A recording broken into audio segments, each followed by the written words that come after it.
18 because I realized that I had been on social media for 15 years. That was half of my life. So I didn't. The childhood you may have had, seriously, the childhood you may have had was different from mine because we are the internet babies. And what happens when the internet crashes? No, I agree with you on that. Now, what happened? You saying get out and run? And yeah, I am, and I'm gonna use it strategically. But to have and to be, okay, I'm on social media. Look at me. This is what I'm doing. Why does it have to be presented that way? You know. I agree with you. And actually, I'm sorry. Yeah, we can. We rolling. We rolling. I'm about to do this. Hey, after you cut. You know, tap. 1, 2, 3. Right over here in the studio, baby. Passwords, I don't do it like that. This is like a preliminary behind the scenes type. I think we live now. Watch what's going to happen after 30 seconds. Yeah, right. That's what I think. All right, people. Yeah, you're gonna do a minute. You're gonna do a minute. Yeah, I gotta find like that. Unlock this one. Okay. Unlock that one so we can go live on that.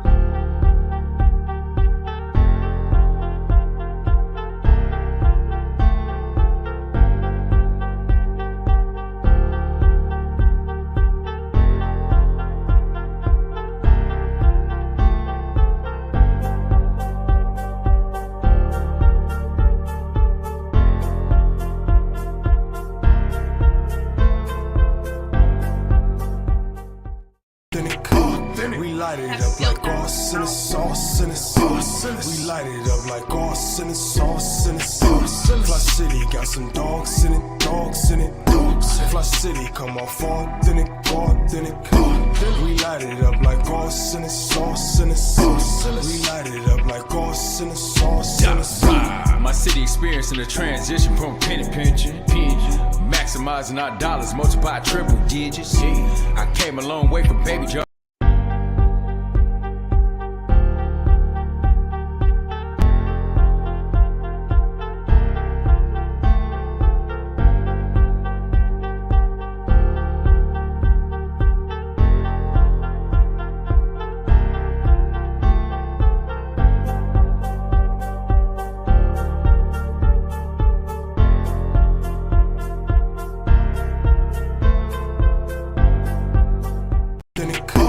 We light it up like sauce in the sauce in the sauce. We light it up like sauce in the sauce in the sauce. Fli-City got some dogs in it, dogs in it, dogs. Fli-City come off authentic, authentic. We light it up like sauce in the sauce in the sauce. We light it up like sauce in the sauce in the sauce. My city experiencing a transition from penny pinching, maximizing our dollars, multiply triple digits. I came a long way from baby jars in a project kitchen. Peace and blessings. We are in the studio getting to it, right? Yes. I'm sitting here with Queen, right? Empress. You're gonna call me the Empress. The Queen. Empress. Queen has to bow down to the Empress. I don't want to see something. The Queen bows down to the Empress. Yeah, so when you guys see what's his name? Selassie. I'm gonna go with Selassie. Mm-hmm. That's old school king right there. So when they went to go meet with him, you know, Queen of England had to bow because the Empress or the Emperor stands over the actual kings and queens. Yeah. So even if you look at the tarot, but we ain't gonna get into that. That's different. I'm sorry, DeWaun. No, this just good dialogue. You know, this kind of expands on your horizon. This kind of gives some depth into who you are. Knowledgeable. Yeah. A lot of people don't know that.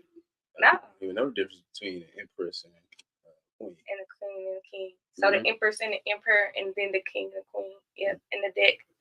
Like chess. Like chess.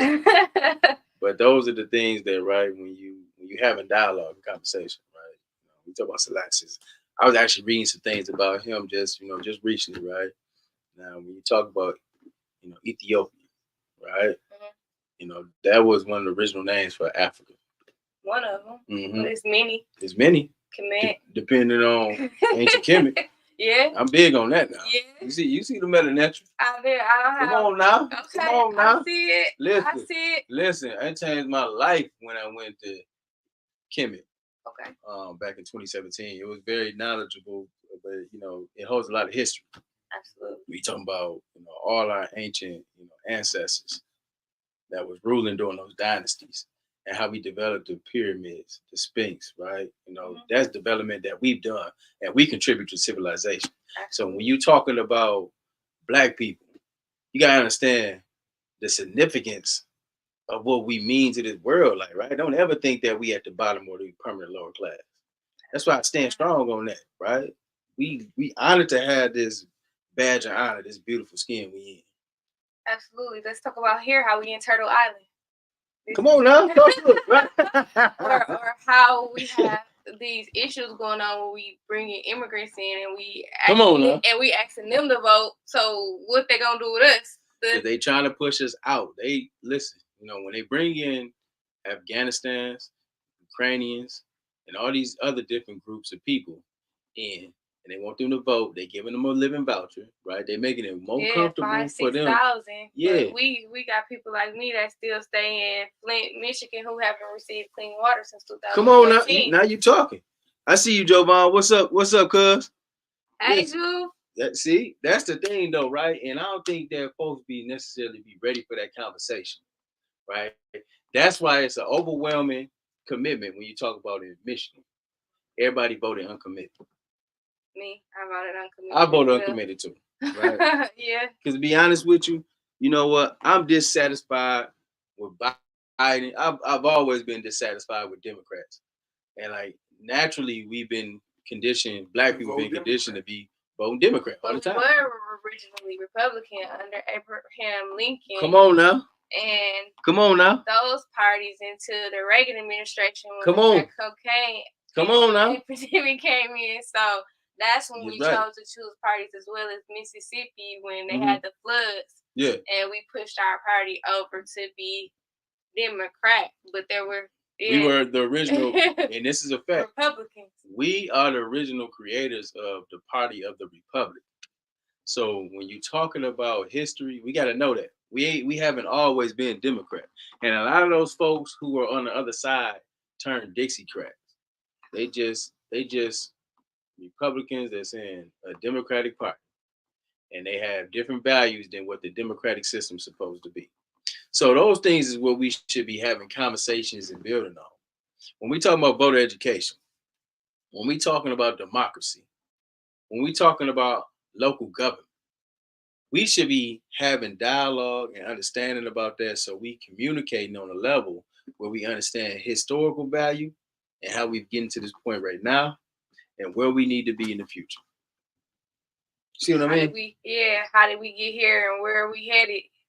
We will know where we going based on where we came from, right? So are we going back to where we came from originally, or are we going in between? Like can we bridge this gap here? Yeah, no, but it feel like we moving backwards. Think about what the voting act. Think about how the Supreme Court is trying to gut that, right? Think about what they just did with abortion. Yeah. Think about what they may do next with civil rights. Right?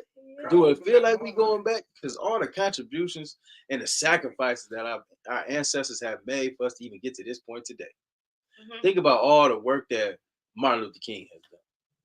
Right? But then listen, I always look at it like this. The brother was efficient in what he was doing. But then when he started looking at it from an economic standpoint, they wanted to kill that. You know what I'm saying? Yeah, because they talk about, again, the national memorandums. I think it's like 46 or 246. It talks about how you destroy a civilization. And those are the things that initially I pulled up when the water crisis occurred, because our vote was vetoed by emergency manager. So you have them destroying the civilization by attacking their water supply. Attacking their food supply. We still trying to get the grocery store up on the north side, right? You know, and that's been going on since 2015, 2014. We've been trying to get that up and running. We finally got a space available, and now it's time to get the groceries in there. Shout out to our general manager over there. Yep. And it's just like it's over and over again where we seeing, you know, them taking these Mirandas and initiating it into our communities. And so how do we get our communities back? How do we take back our land as they did to the indigenous? And how do we the indigenous people now? Yeah, I said how they destroyed, basically that's what I'm telling you. They destroyed our way of life. So how do we get back to the indigenous things that we started out? I'll tell you a little bit about me. I mean, I resurfaced my genealogy, which my family is from Black Wall Street. Now, mind you, so I have dual citizenship, which belongs to Flint, Michigan, as well as the Cherokee Nation. Because my great grandfather, you gotta remind me of that little Cherokee. I see y'all. Would you be a little Cherokee? I'm big Cherokee. My grandfather was Cherokee. My grandfather, my great grandfather, I'm sorry, was a chief, a big chief. He was a council member, and he helped start. Yeah, he helped start the Freedmen Road, so natives could be on the road. His mom came from Tulsa, Oklahoma, and we talking about reparations now. My Greenwood. You know, that's the space that my family was from. Even though those members are not living, you know, that legacy still lives on. And that's something that's coming up in this next election is reparations. That's on the table. So that we probably get about 300,000 back, but about time they've suckled all this out of the economy. I mean, we're not really gonna have access to getting anything, you know, at the way the government is going. So we need to start rebuilding and start putting new faces. It's our time. So to start putting new energy into those spaces. Come on now, and listen. I love and appreciate us, our generation. Because you're a little older than me, though. I'm a little younger. How old are you? Pop. 34. You got a couple years on you. Yeah, you got a couple years on me. But you know, it's still our generation. Yeah, yeah. Do you remember a couple years back when this first happened and I came to meet with you and I was like, DeWaun, where do you see yourself in the next 5 years? Right. Do you remember? I do remember that. So where are you now? It's embarking. It's 4. It's going on 5. Where you see yourself now? How do you see yourself from that point when you first transitioned into Black Lives Matter in 2020 to now when I transitioned in 2015 on the ground. On the ground, and then we established the organization in 2020. Correct. Yes. But you're right. So how do you see yourself now in these following up? I'm following up with you because I don't think I've seen you since then. But hey, better now than later, right? So yeah, I'm glad you're back in the mix. Yeah. I stated. See, that's the thing. I've been in the mix, but I've been on the ground. I've been in the mud, getting out the mud. And she was showing me she got a folder, a portfolio of all the work that you have contributed towards over the years. Absolutely. That's it. Yeah, we gonna pull it out. Okay, cool. But you know, you asked me a question. Right? Yeah, I want to see where you at these last because I know you do so much. Yes, ma'am. So in these last 5 years, when you transition and you sit on all these boards and these organizations, where do you see your growth? How do you see your growth in the community? Like, where do you see yourself now? Because I don't think then you kind of was just like, I really didn't. You know, you never know. I think you don't even know what tomorrow look like. You never know if you're going to be here next week, right? You know what I'm saying? Because sometimes that's how life happens. But to answer your question, right, you know, I definitely, saw the growth, right? Never thought that, situations would be how they are today. I say that, to be honest. And I've continued to develop and be committed to self-development, right? That makes sense. So I'm continuously engaged in self-development every day. So I just want to be better than yesterday. On a short note, but on the long term, I'm appreciative of the trials and tribulations that I have proceeded in life. Thankful for the knowledge and the growth that I have become accustomed to. I'm thankful for the people that continue to help guide me in the right direction. and the people that's around now, like that's continue to give me energy. Like I'm energized talking to you, right? You know, every time I talk to you, though, it's like this type of vibe, though. Like you carry this type of Empress energy. Yeah, absolutely. So I feel it, right? You feel it, and it empowers me. It makes me step up, like, okay. And like even Brother John, Brother Ricky, right? You know what I'm saying? Brother Roberts, right? You know what I'm saying? The team, I just be like, I'll be motivated by being around y'all. So y'all was keeps me going. You know what I'm saying? Well, like we were just talking about. It's a circle, bro. It is a circle. It's a circle that we are collective. So like, you know, we are supposed to be, we just talking about our this network, right? Us. It's our time to be able to step up, be in position, and carry out the throne for years to come. Absolutely. You know what I'm saying? Absolutely. And we ain't gotta wait for nothing. Like they always talk about, like wait your time. The time is now. You Somebody told me a long time ago. You better know. They said, my dad told me, don't waste your time. Take your time. So that was something that stuck with me. Like, dang, every time I thought about it, I didn't want to become an opportunist. You know, I wanted to be, you know, both. I wanted to have the balance about myself, and it was like, dang, I don't want to be too much of an opportunist, like snatching my time. And sometimes you gotta sit back and observe and wait for that moment and understand. It's like double dutch, you know. Jump in, jump out, and you jump in and you step in, and that's where I'm at right now. I am Liberty Bell, and I am running for the first ward seat. So put it out there like that. It's that time. Like that. Yeah, it's that time. It's that space. It's that time. Yeah. It's our time as a generation to step up to the plate. Like our elders, they are in their space, and you know. I mean, leading into this conversation, that's why I'm obviously here today, is to pay my respects to the Honorable Councilman Mays, right? Shout out to Mays. Yep, but most importantly, you know, for the last 10 years, that's been one of my mentors. He's showed me a lot, because I'll be honest, when I first got back, probably I went away to state in 2007, and I grew up, obviously, in the city of Flint with my dad being a city worker. He worked for the water department and he worked for Flint Housing. And so, you know, I spent time in that community, and, you know, Councilman Mays was always around. But as an adult, when I came back, you know how you go away and you be kind of feeling yourself. You done been out of touch with the community. So I was kind of like, dog, why is this councilman in the palm tree? Like, why is he at the palm tree? You know what I'm saying? I'm like, why is he in the palm tree? And I understood, like, as he became my mentor. What's wrong with being in the palm tree? And the palm tree ain't even open no more. What was wrong with them being in the palm tree? That's kind of earth stuff. I was like 21, so I was just getting in. So I was you weren't supposed to be in there if you was 21. I was, though. I was in 25. That's what I'm saying. You know, I won't go to there. But I was in there, and I'm like, you know, I was like, I thought he's supposed to be at church on Sundays, you know. And he explained something to me, because I asked him when he became my mentor. I asked him, I said, you know, Councilman, why was you in the club? He said, because you meet the people where they are.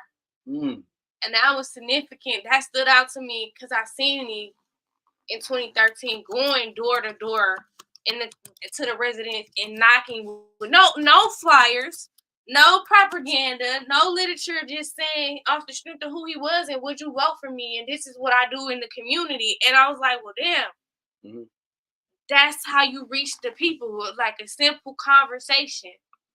Now, that's you know what? That's what stood out to me going in. I'll go ahead. I'm gonna let you speak. I'm long-winded, but because you opening the door for stuff, right? So, yeah. When you talk about it like that, right? You know, meeting people where they at. Sometimes you gotta go to the hood, to the ghettos, to the nightclubs, to the basketball gyms, to the community centers, to the senior centers, to the schools, to meet people where they at. Everybody to the church. Everybody to the magic. To the magic. Ramadan. Yeah, it's in Ramadan. Eric Mays. Yeah. Eric Mays will hit you on the corner doing what you ain't supposed to be doing. And talk to you. Spend time with you. Eric Mays is. I have so many so many situational stories about Eric Mays that I'll take over y'all show, and I'm not. But before you get he was here for 3 hours. Yeah, that's what I'm saying. 3 hours. And I'm not doing that tonight. But before you get too carried away, because you got longer win than me and DeWaun. You showing she excited. You showing you right. But that's what you got to be on that board. Yeah. But what ballot is the reparations on? What ballot? Yeah. That's so. The brother talking about reparations. Yeah. Right? Did y'all know that we just had a reparation declaration? Yeah, they just had one here over in Hasselbrink. Yeah, you should have been there. They were speaking upon it. Give me the information exactly which ballot is it on, because it's supposed to be on both ballots. If you talk about the parties. What's up, Tia? How you doing? Like the August, the May, because we got a May coming up. Be sure to tune in. Make sure you like and share the broadcast. If you're on, make sure you like and share the broadcast. We greatly appreciate everybody for tuning in. We are sitting here with Miss Liberty Bell. Right? She is running for City Council, First Ward vacancy. The intern position, that's 18 months. And then we have to go into another election, but that's is it 18 months or is it? So his term until the election. His term was 18 months. He had so that 26 was a new election. Yeah, for everybody. Yeah. For all council members. Yeah. Yes. So do you so is there a special election for it is a special election. And when will that be? So that's it. So they have 30 days to fill that seat. The application closes May 18th, 6 p.m. and we will be notified to be able to collect signatures for that special election. So they're not going to appoint anyone. No. So they listen a little bit. Yes. Oh my God! Because I didn't hold on. Yes, you got it. Because they just to keep it real, they didn't deserve to put anybody in that seat. Absolutely not. Why you think? Not. Why so city council has to vote on a person that will be appointed to that seat. They could have, but they skipped that, right, Liberty? Yes. So March the 4th till March the 18th. Is till 6 p.m. is the deadline. So if anybody wants to apply, they have to submit their cover letter, their resume, or bio stating to Davina Donahue, the city clerk, and let her know that, hey, I would like to submit my application for the vacancy of the First Ward. Hey, Davina, we want to give you a big shout out. Listen, let me tell you this, because I know it's a lot of discrepancy going on down there at the clerk office. We know it's a lot of ifs, ands, buts going on, right? I want to encourage you. I'm talking to Davina right now. This is the Flint City Clerk. I'm talking to you because you play a big role in this, right? Right? You playing a big role in this, sister, right? Be sure to act out of pure altruism and be sure to be on the people's side. Don't let them folks down there talking you into doing some stuff that you ain't got no business doing. Do not let them bamboozle you. And I know I talked to Auntie Miss Inez Brown about a lot of this stuff. Everybody down in there in that department. You all have the due diligence in ensuring if recall numbers, voting, whatever come out, that y'all on top of all that. And you're not being influenced by people in position, right? Because far too often, that's what happens. People get scared because they don't want to lose their job, right? They getting pressure from people down in the mayor's office, right? You speak. Or on the city council, right? Make sure you do your due diligence, right? Because if you're doing right, the community will come out and stand with you every single time. So we want you to stand strong, sister, right? We appreciate you for being in that position, holding that capacity. We got big work to do. We got real leadership to put in place, and we got to change some of those seats. So I need you to be on top. Hey, everybody, I can't see because DeWaun got his computer turned the opposite way. So I'm kind of like leaning in, trying to make myself, I'm all the way over here. I'm all the way over here. I'm trying to go into mode and like fix the camera a little bit. Hey, Rick, that's why we need the screen up there. You're right. And put the big screen in the Black Lives Matter, we gonna get all that together. I'm leaning in. Hi. But that's why we need great ideas and great thinkers like you. Absolutely. Come on now. That is willing to take that risk. Man, y'all, hey, y'all doing good. Pull that camera up just a little bit more and angle it so I can get so y'all can see my. She ain't talking about. The Sony. I'm talking about the Sony right here. No, you I'm all the way over here. I need to be center, front, and center. I'm about to sit on the desk because Now you don't look right. Now you look right. feelings hurt. Come on, you don't feel You look like you leaning It's up. a little bit. It gotta be centered just a little bit. It's off like shit. It's like off like 0.5. If you want my accuracy, what you talking about? Can you give me the approximately. I know, right? Approximately. Are you talking about the sign? You talking about the Black Lives Matter? Every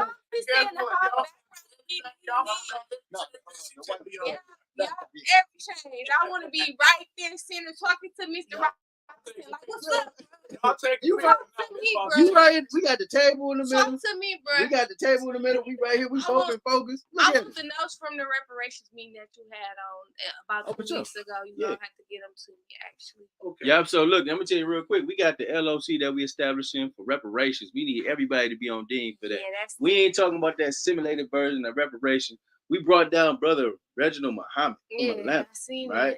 He came down, spoke about what they're doing in Atlanta. They got some great things that they about to do. Yeah. It should be a state-by-state reparations. We want to check. Don't try to give us no job. That little silly stuff. No. We want real reparations. Economic development.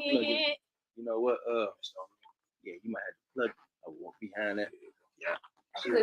Hey, Rich, can you just plug that in for him? Well, I'm gonna plug it in. This ain't no wallow, but this is cool, y'all. This is a nice setup. You know, she said this is I'm picking 2004. Yeah.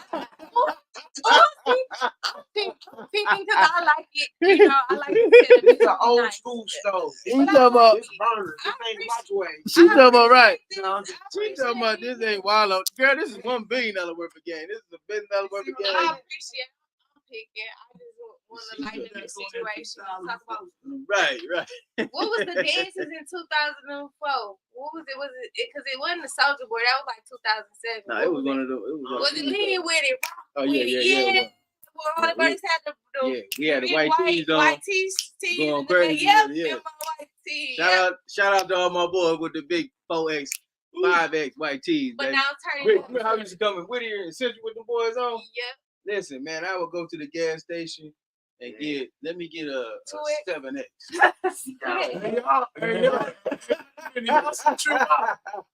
Y'all ain't gonna believe this. But guess who used to talk about t-shirts and underwear? Councilman May. Yes, t-shirts and underwear. Because you always gonna need t-shirts and underwear. You always gonna need clean t-shirts and underwear. If you ever did time, no matter jail, prison, whatever, you know how valuable t-shirts, underwear, and socks are. That is so true. You take those for granted, but it is nothing better than having a fresh pair of underwear and socks on. Hey, we didn't listen to them as a city, but the world did. Remember they had them 2 for $5 shirts that you could only wear for a half an hour? Yeah. Yeah.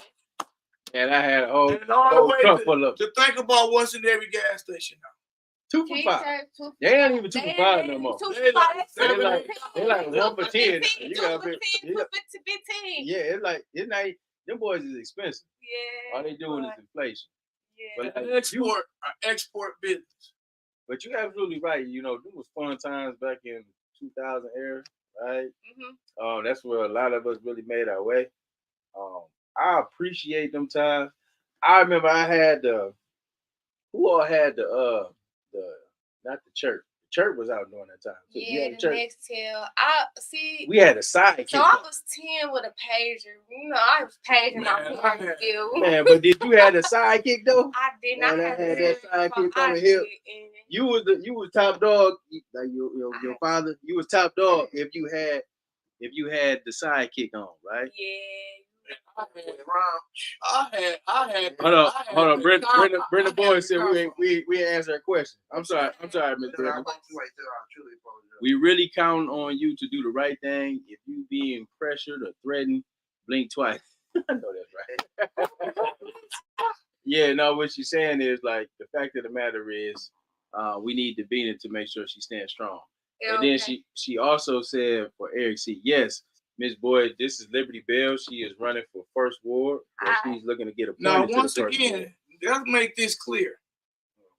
Will they be appointing someone to that seat, or are y'all actively going to be getting signatures to be on the ballot? From our understanding, we've only received emails as far as the vacancy stating, okay, there will be a special election. Okay. So that, in my mind, implies that if there is a special election for us and that's not appointed, then therefore we have to go out and get those signatures after May the 18th. But again, that seat has to be filled within those 30 days. So if we, obviously, somewhere after the 18th at 6 p.m., we should be receiving some type of documentation, right? I hope so. So you and if not, I will call down there and ask questions. Well, you're doing the right thing because I hope so. Because the way it sounds. What's up, Kevin? We see you, brother. How you holding up, baby? They're gonna pop up. Go get your signature. So let me tell you something about that. So good evening to you too, good brother. I actually followed we get to it now. something from my you on point now. My mentor, my late Eric. I followed what shout out he to brother did Ricky back here holding it down in the pocket seat. For mayor, remember he was the only one who actually turned in his stuff on time, and they had to reopen up the. You talking about that time with Mays? Yeah, the only one on the ballot. Yeah, and he won that council seat. Well, I actually submitted my paperwork. Yeah, I actually submitted my paperwork on February the 26th because that's protocol that I was taught as far as somebody coming in as an interim or that or position becomes vacant. That was something that Mays taught me. So I turned my stuff in on February the 26th. I actually had to resubmit this is for the first ward. I actually had to resubmit my documentation as of March the 4th because the spot still wasn't opened up. But see, they have 30 days to fill it. Yes. They got 30 days to fill the appointment. Yes. And you have the vacancy. The vacancy. So you got to put the application in now, though, right? Yes. So they can decide who they're gonna pick. So y'all want me to tell y'all? I think Rich trying to get to the bottom of that. Like, how they gonna? So it sounds like they about to pick somebody. Well, and they shouldn't be able to pick nobody. Not that crew. None one of them. I agree as well. Shouldn't nobody be picked unless we go and do a special election. And then whoever wins that special. Are you saying you don't have confidence in the current setup of city council? That's what who's saying. Rich saying. I'm saying us as a consistency. I'm saying. You got to be real. You got to be on the front line with orchestrating leadership. I'm saying every reason you want to make up for them not to put somebody in Eric Mays seat, I'm gonna put a check by it. Okay. I believe in the power of the vote. I believe in the power of the people. I believe the people will speak for itself as far as what needs to happen. Hey. So I'm not. Absolutely no confidence in city council. Be sure to like the show. If you haven't liked the show, make sure you like the show. Listen, one day be sure to like it. When I'm elected, I have to work with individuals. I have to create a license. Okay. That's what you taught in organizing. Okay. And I've been an organizer for many years. I've sat and dealt with organizer. I've sat and dealt with that. But then you was just with Brother Fred Hampton recently, right? Taking pictures and everything. So you know about Brother Chairman, man. So you know about work. So you know about organizing. And let me tell you about the importance of voting the power of the people. Right? Let me tell you what Chairman. We went to the studio that night, right? The Chairman talked. No, I'm not no kid. Chairman talked for 2 hours about the Black Panthers. Why you ain't invite me, man? Why y'all ain't get invited to the Black Panthers party? The Black we got DeWaun ain't invited me. Man, I've been knowing DeWaun ever since about the brother. I've been knowing him too long for him not to take me nowhere. See? Listen, but when you gonna break the ice? The brother. Tia wants to hear more from you, Liberty. Listen, the brother talked for 2 hours about the Black Panther party and how we need to be organized. He was like, "Hey, brother. Listen, we ain't organized enough." I said, "You know what, Chairman? You're right. It's gonna take everybody to be in line. Everybody got to organize. Even with some of these piss poor groups that be out here that's faking and shaking. We gotta get everybody online, right? And we gotta be talking about a true revolution. We got to have a true revolution built by visionaries of revolution. The urban community. Come on now. Absolutely. Come we on have now. to revitalize, and we going into this new era. We here. Yeah. We're here. You got Detroit new era. You got Black Lives Matter. You got all these different organizations, and you are right. We have to establish, being an organizer, we have to establish those alliances, but most importantly, going to the people and surveying the land and asking the people, what do y'all want? Let's hit up these 18-year-olds to 25-year-olds and these new mothers, because obviously Fred Hampton know a lot about those health clinics that go back to Malcolm X and free health clinics. And what do we have a lack of right now? Free health clinics or activities. So we fighting for the same stuff they were talking about back then. Yeah, so that's what I'm saying. Why do we? So let's get some new blood in there and let's quit getting handed down the fight. That's what I'm tired of. I'm tired of constantly the rebuttal of being handed down the fight and us fighting amongst each other. So that's what I want to bring into place as well, is go into city council with a clean slate, with to get some things. I know it's obviously people have, their relationships and their alliances established, but what I want to do is I want to be able to work together. I'm coming in here with new blood, knowing the things that I know, and that being my mentor, coming in with a different perspective. I'm not going. Nobody can never replace Eric Mays. First of all, the genius and the creativeness of public policy and law school and knowing his history, nobody can replace him. But what I'm trying to do is get some order established so we can work together, because there are only 9,000 constituents, and the first ward is the second smallest ward. So that's what I want. Yes, it's the smallest ward. I'm sorry, it's the second smallest. As far as the constituents as well, it's only 9,000. That's every ward got about 9,000. They got more as far as the American, as far as you have you looked at the census? So wait a minute. So according to these new boundaries, you're talking toward what we're going in right now, as of 2000 and what? That was as of 2019. As the new boundaries, haven't went 2026. What that's going to? So the transition to 2026, some of the constituents go over to the third ward from the first ward. Yep. They go under. So that would be right now. That's Quincy Murphy, third ward. So those new constituents, but they actually adopted the new charter as of 2022. So some people that were technically in the first ward aren't allowed to. They're going to be in the third, but they aren't allowed as an elected electoral voter to be able to sign their names on the ballot to be able to run for the first ward. That's something that people those new people, because there's some new people that's right now they're in the second ward, but in 2026 they'll be in the first ward. Yeah. Those people can run for the council seat in 2026. They can't run now. Right. Let me ask you this question. Correct. What you thinking about the second ward in 2026? With part of the third ward in it, part of the fifth ward in it, and part of the sixth ward. And then we're gonna get to your question, Tia, because Tia wants to know more. She wants to hear more of what you want to do, your platform, first ward activities, etc. Okay. Got you. Tia, that's the writer. She right. Tia, you right. Not that Tia. Not that Tia. Okay, I was thinking. This is Tia that was out there getting them recalls. For the she on the ground. Okay. We getting to it. All right, Tia, I need the last. I'm gonna look you up. I'm gonna add you on my Facebook as well. But back to your question about these. We're gonna get to it. We're about to get to it. So about these boundaries changing. Well, obviously, what I noticed is I went down to City Hall, right? And literally, I went down maybe midway through the day.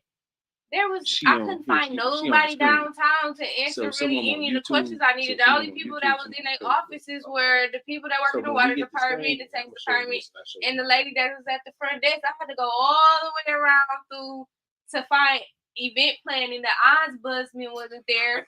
The clerk, like nobody was in this building, and then y'all had a nerve to put up a mini station over there. The older people don't know that is there because they really don't. The 60 and up don't get on social media, or there is a you sort of like the platform. Make sure you like the show. So I mean, obviously they may have seen it in the newspaper, but the mini station being right there is something that new people, we had to get that information out. We got to get on the floor and be like, hey, it's a new mini station over here where y'all can have access to paying y'all bills, or y'all can have access to knowing what's going on down at City Hall. But we still haven't even got the grocery store up yet. So that's.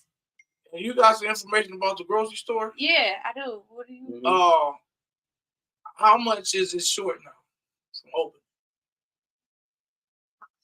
So it's supposed to open as of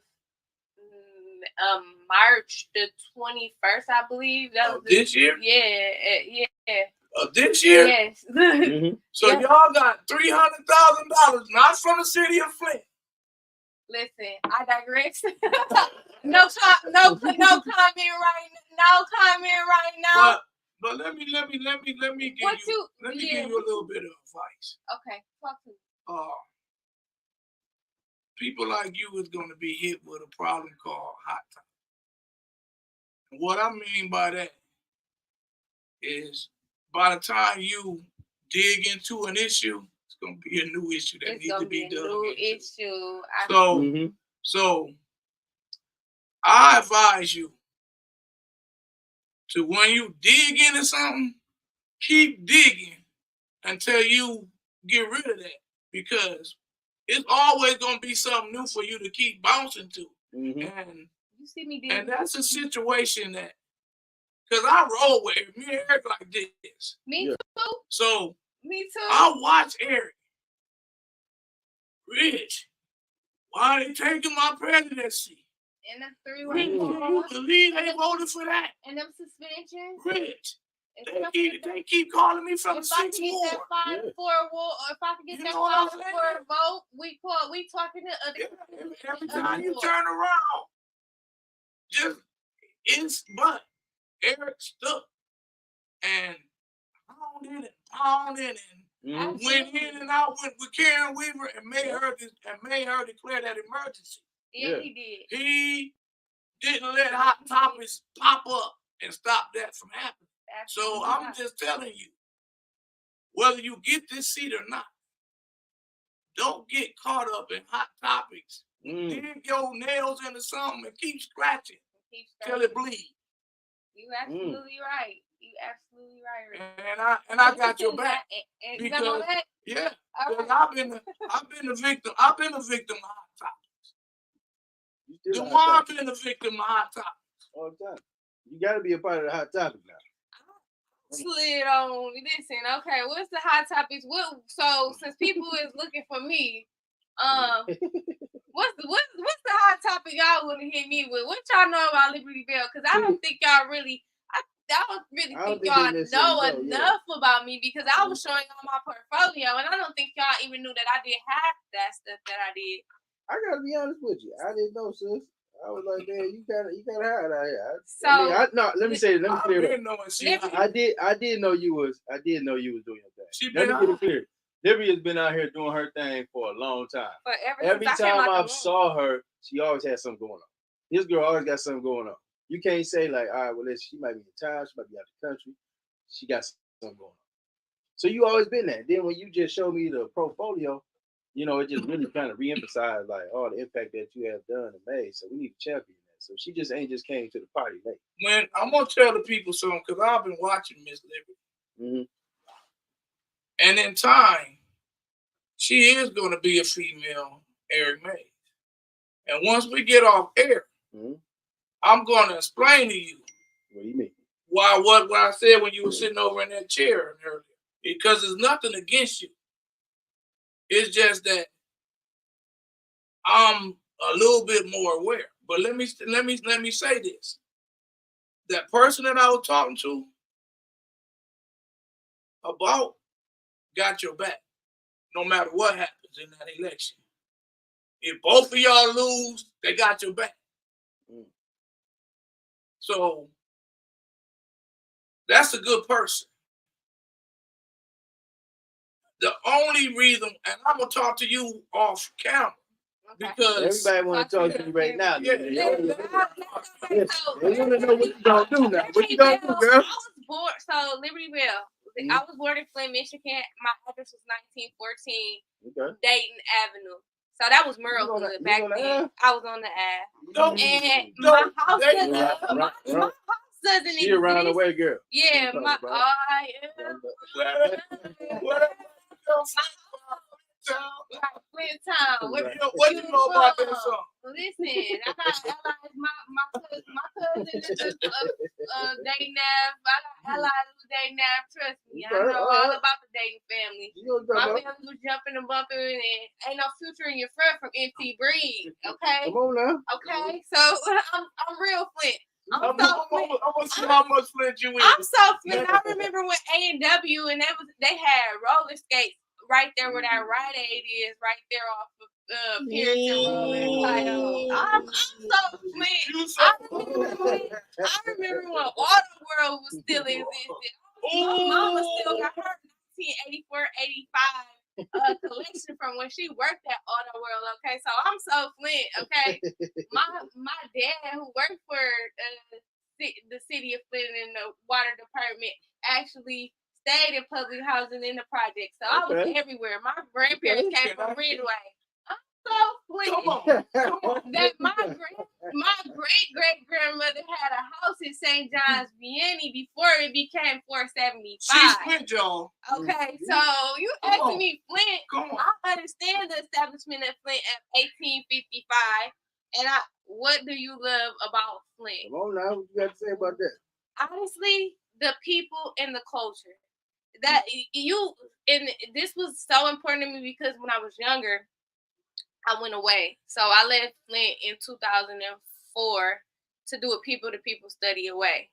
Okay. I went to Germany, Austria, Italy. I spoke French. I was a 9th grader, and I wanted to be bad. I wanted to be hood, but but I used to read all the time, so I was well versed and spoke French. And I went on this study away program, and I realized that the world is reachable. But what I learned about Flint is I ran into somebody over there from Flint that, they were just traveling abroad and they had a passport and, they were local. So, when I got back, I realized, like, you can go anywhere in the world. Like, I've been all these places, but you will never find nowhere like Flint. This 1 degree separation of each other, because somebody knows somebody. That's such and such auntie, cousin. We are, a lot of us came up here for the Industrial Revolution. Our parents came from the South to get these GM factory jobs. And you can go to Detroit, and Detroit is way bigger, but they say Flint is like a baby east side, but we small and we connected and we know each other, just by me coming in here having these conversations with y'all, and I'd be like, oh, well, I know such and such, or I'm talking to Rich. Oh, well, Eric was my mentor, and I spent this amount of time with him, and each of us knew, hey, he met us where we were. So that's the thing that I love about Flint, is that connection and that 1 degree separation in the people. You never gonna meet people like from Flint. Trust me, from the FLINT all day. Hey, those 9 wards. Hey. Flint is the seat in Genesee County that holds the seat. So you got 20 cities and townships that exist. But Flint is that very seat that holds that seat. So when you come, you got to come talk to Flint. You got to come be solid as a rock. So do you have any ordinance that you want to change, or any resolutions that you're thinking about presenting? So one of my things are the pilot program that Councilman Mays was working on, which was the housing. There were 20 houses, a little over, but it's 20 now that the city had kept under Councilman Mays, and we hadn't got to the pilot program because the administration kept changing. and over since 2018. But this was one of the committee things, and like Rich was saying, Eric kept, getting replaced from those seats. Like he kept getting suspended, and I believe me and you may have even been on the lawsuit at one time that got threw out with Councilman Mays, stating that, hey, this is going on. I can't represent my constituents or those other individuals who not even in my ward, because I believe you in the 5th, right? Okay, so I have an understanding of, that was one of the things that. Shout out to the 5th ward in the house, baby. Throw the fires up. But can we talk about the first though? Because this is the thing that's on the agenda. This is why I'm here today. I'm talking about Councilman Mays, and I'm talking about this first ward and why we need representation. Real quick, Brenda said, what year was your daddy at the water department? My father was at the water department from 92 to 2013, and that's Brother Robert, make sure you have on that. Yeah, so Willie Stacker. Willie Stacker. So you heard of Brenda? Willie Stacker was at he the was water back in there in 92. So the brother was 92 to 2013. So when they brought that new administration in, my dad was one of those people who got replaced for younger people to come in and them to pay less money. They were paid less money to operate those machines that he had been operating forever. And there's a lot of things that I actually know about the water and doing my own testing on water, because it was brought up in our household, because you do got different fluoride and things that you put into the water. And by the way, our water is still not clean, and it's 10 years approaching in April of 2024. So that is a huge issue that we're still battling with, even when Councilman Mays told Karen Weaver to declare the state of emergency. Stayed on it. So stayed on it. There is $626 million that's still on the table, and I still haven't received. I have children, so I was pregnant during that time. I have children, and I own a property. So we still haven't received our checks. My children tested high for lead. Nobody received a check. I know. They tripping. That's what I'm saying. We still, as a community, as a whole, we still haven't received any type of check, any type of reparation, any thing. And so I don't even think they think about that. Like, I was just on the line talking with our group BLM Grassroots out of LA. I was on the radio talking with them, and let folks tell around the world that Flint is okay, that the water is fixed, all the pipes have been replaced. I seen Neely say that stuff down there. And then talk about how we've been made whole. I'm like, we ain't received a dime. Anybody went to jail? Nobody been held accountable. None of this stuff, bro. We still out here still using bottled water. So I don't know what misinformation being put out there, but Flint has not been made whole, and we are owed everything for the state of Michigan. I want to drop that real quick. Absolutely, 100%. Both state and federal, because really we could have declared a national disaster, because should have, but we neither here nor there. That's politics. That's politics. So that's the infrastructure. What's up, Flo Leak? Make sure y'all like the show.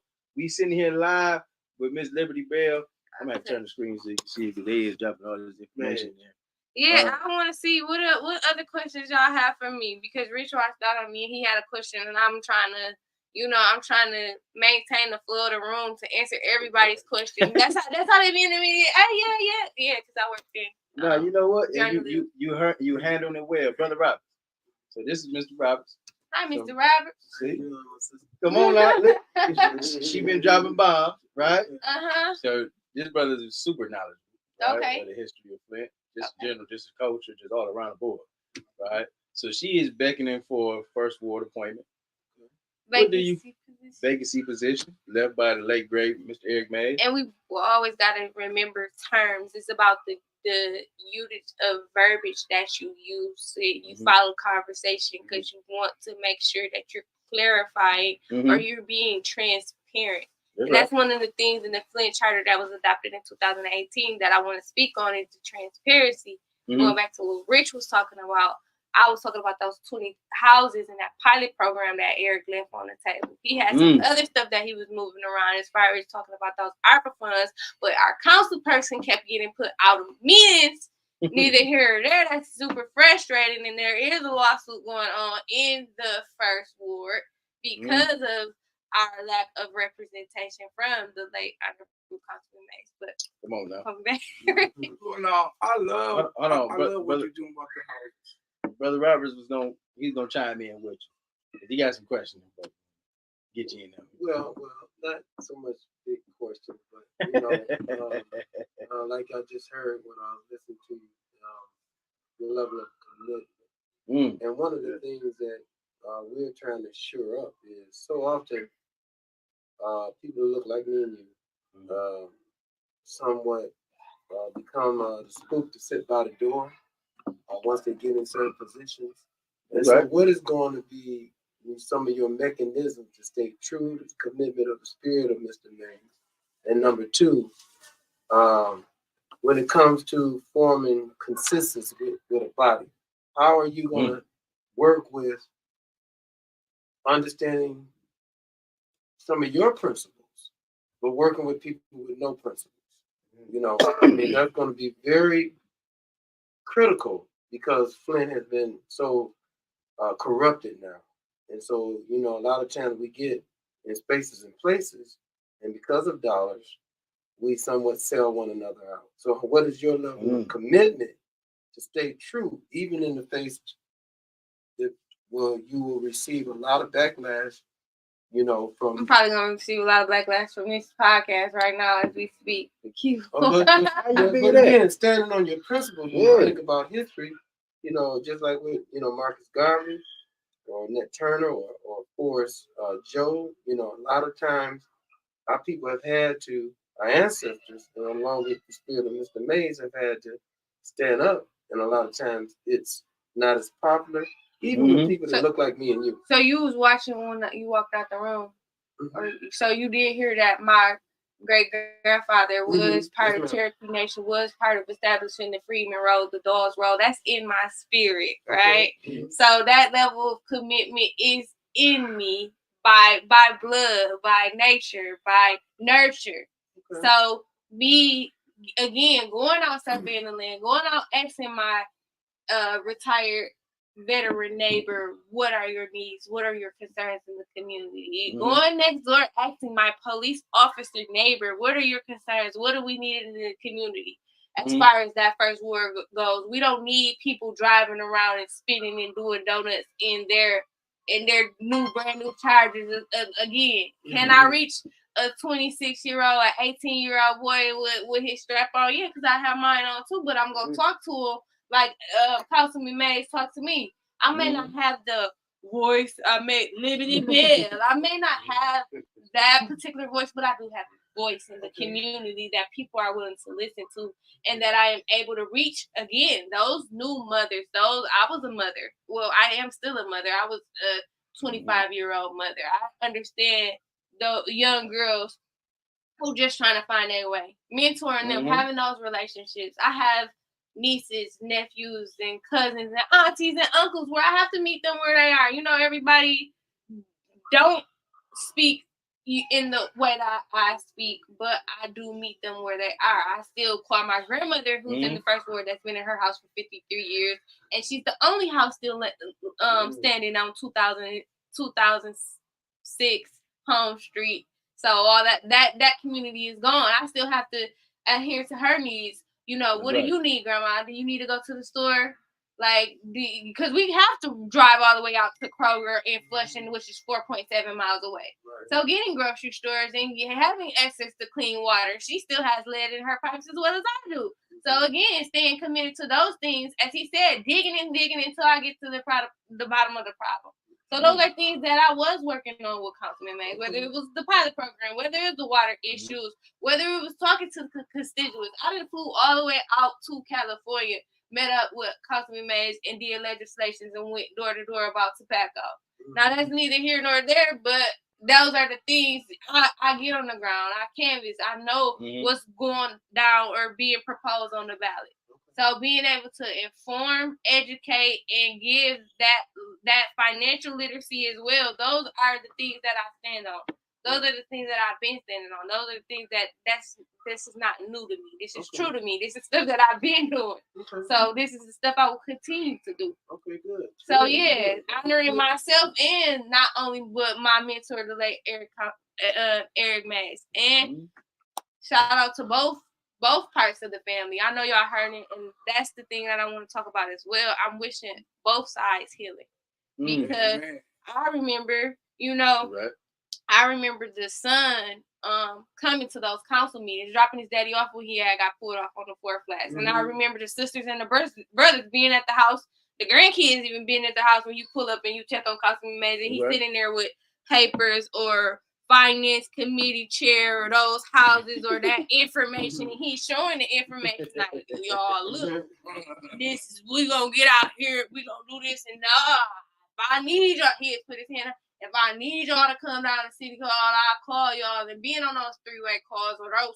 I remember one time when the elections was going on, it wasn't a 3-way call, it was a 20 call. We had 20 different people on that call, including some of the elected officials that's down there now. We had those people on that call talking about what are we going to do leading into the future, the transition and the leadership, and how everybody in the nation was looking at us because of the water crisis. Right. So they was looking at us like, well, damn, you got people in Africa looking at us like, damn, that's what y'all over there doing.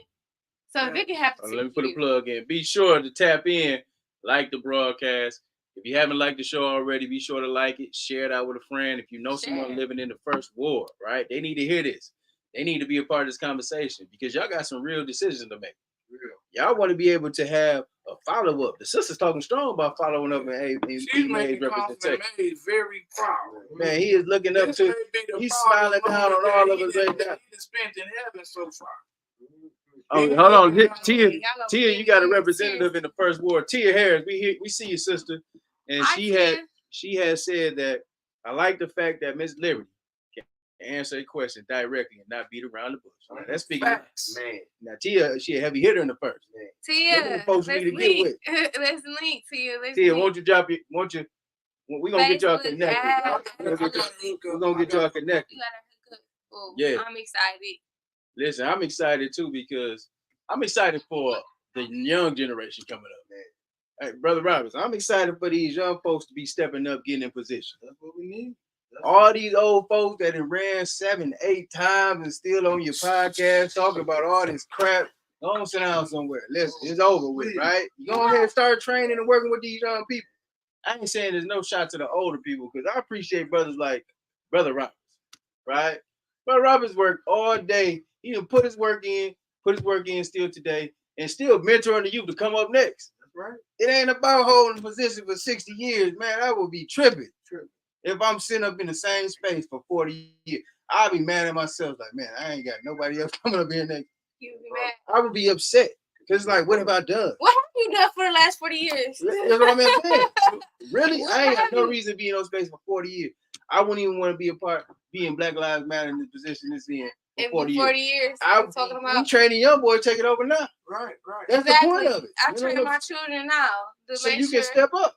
Absolutely. And I take them, and forgive me, I was going to bring my daughter tonight, but right, you should have brought it. And I said it, but they actually with your sister training at the dance team over at my sons are at 475. They went to football practice. Okay, my nephew and my son, and then the other one, my daughter niece. Mm-hmm. She's over at FCCA, but she's actually at dance with Coach Molly. So if y'all want to sign up for dance teams, they got. They got dance. I need them for my number. We're gonna get them.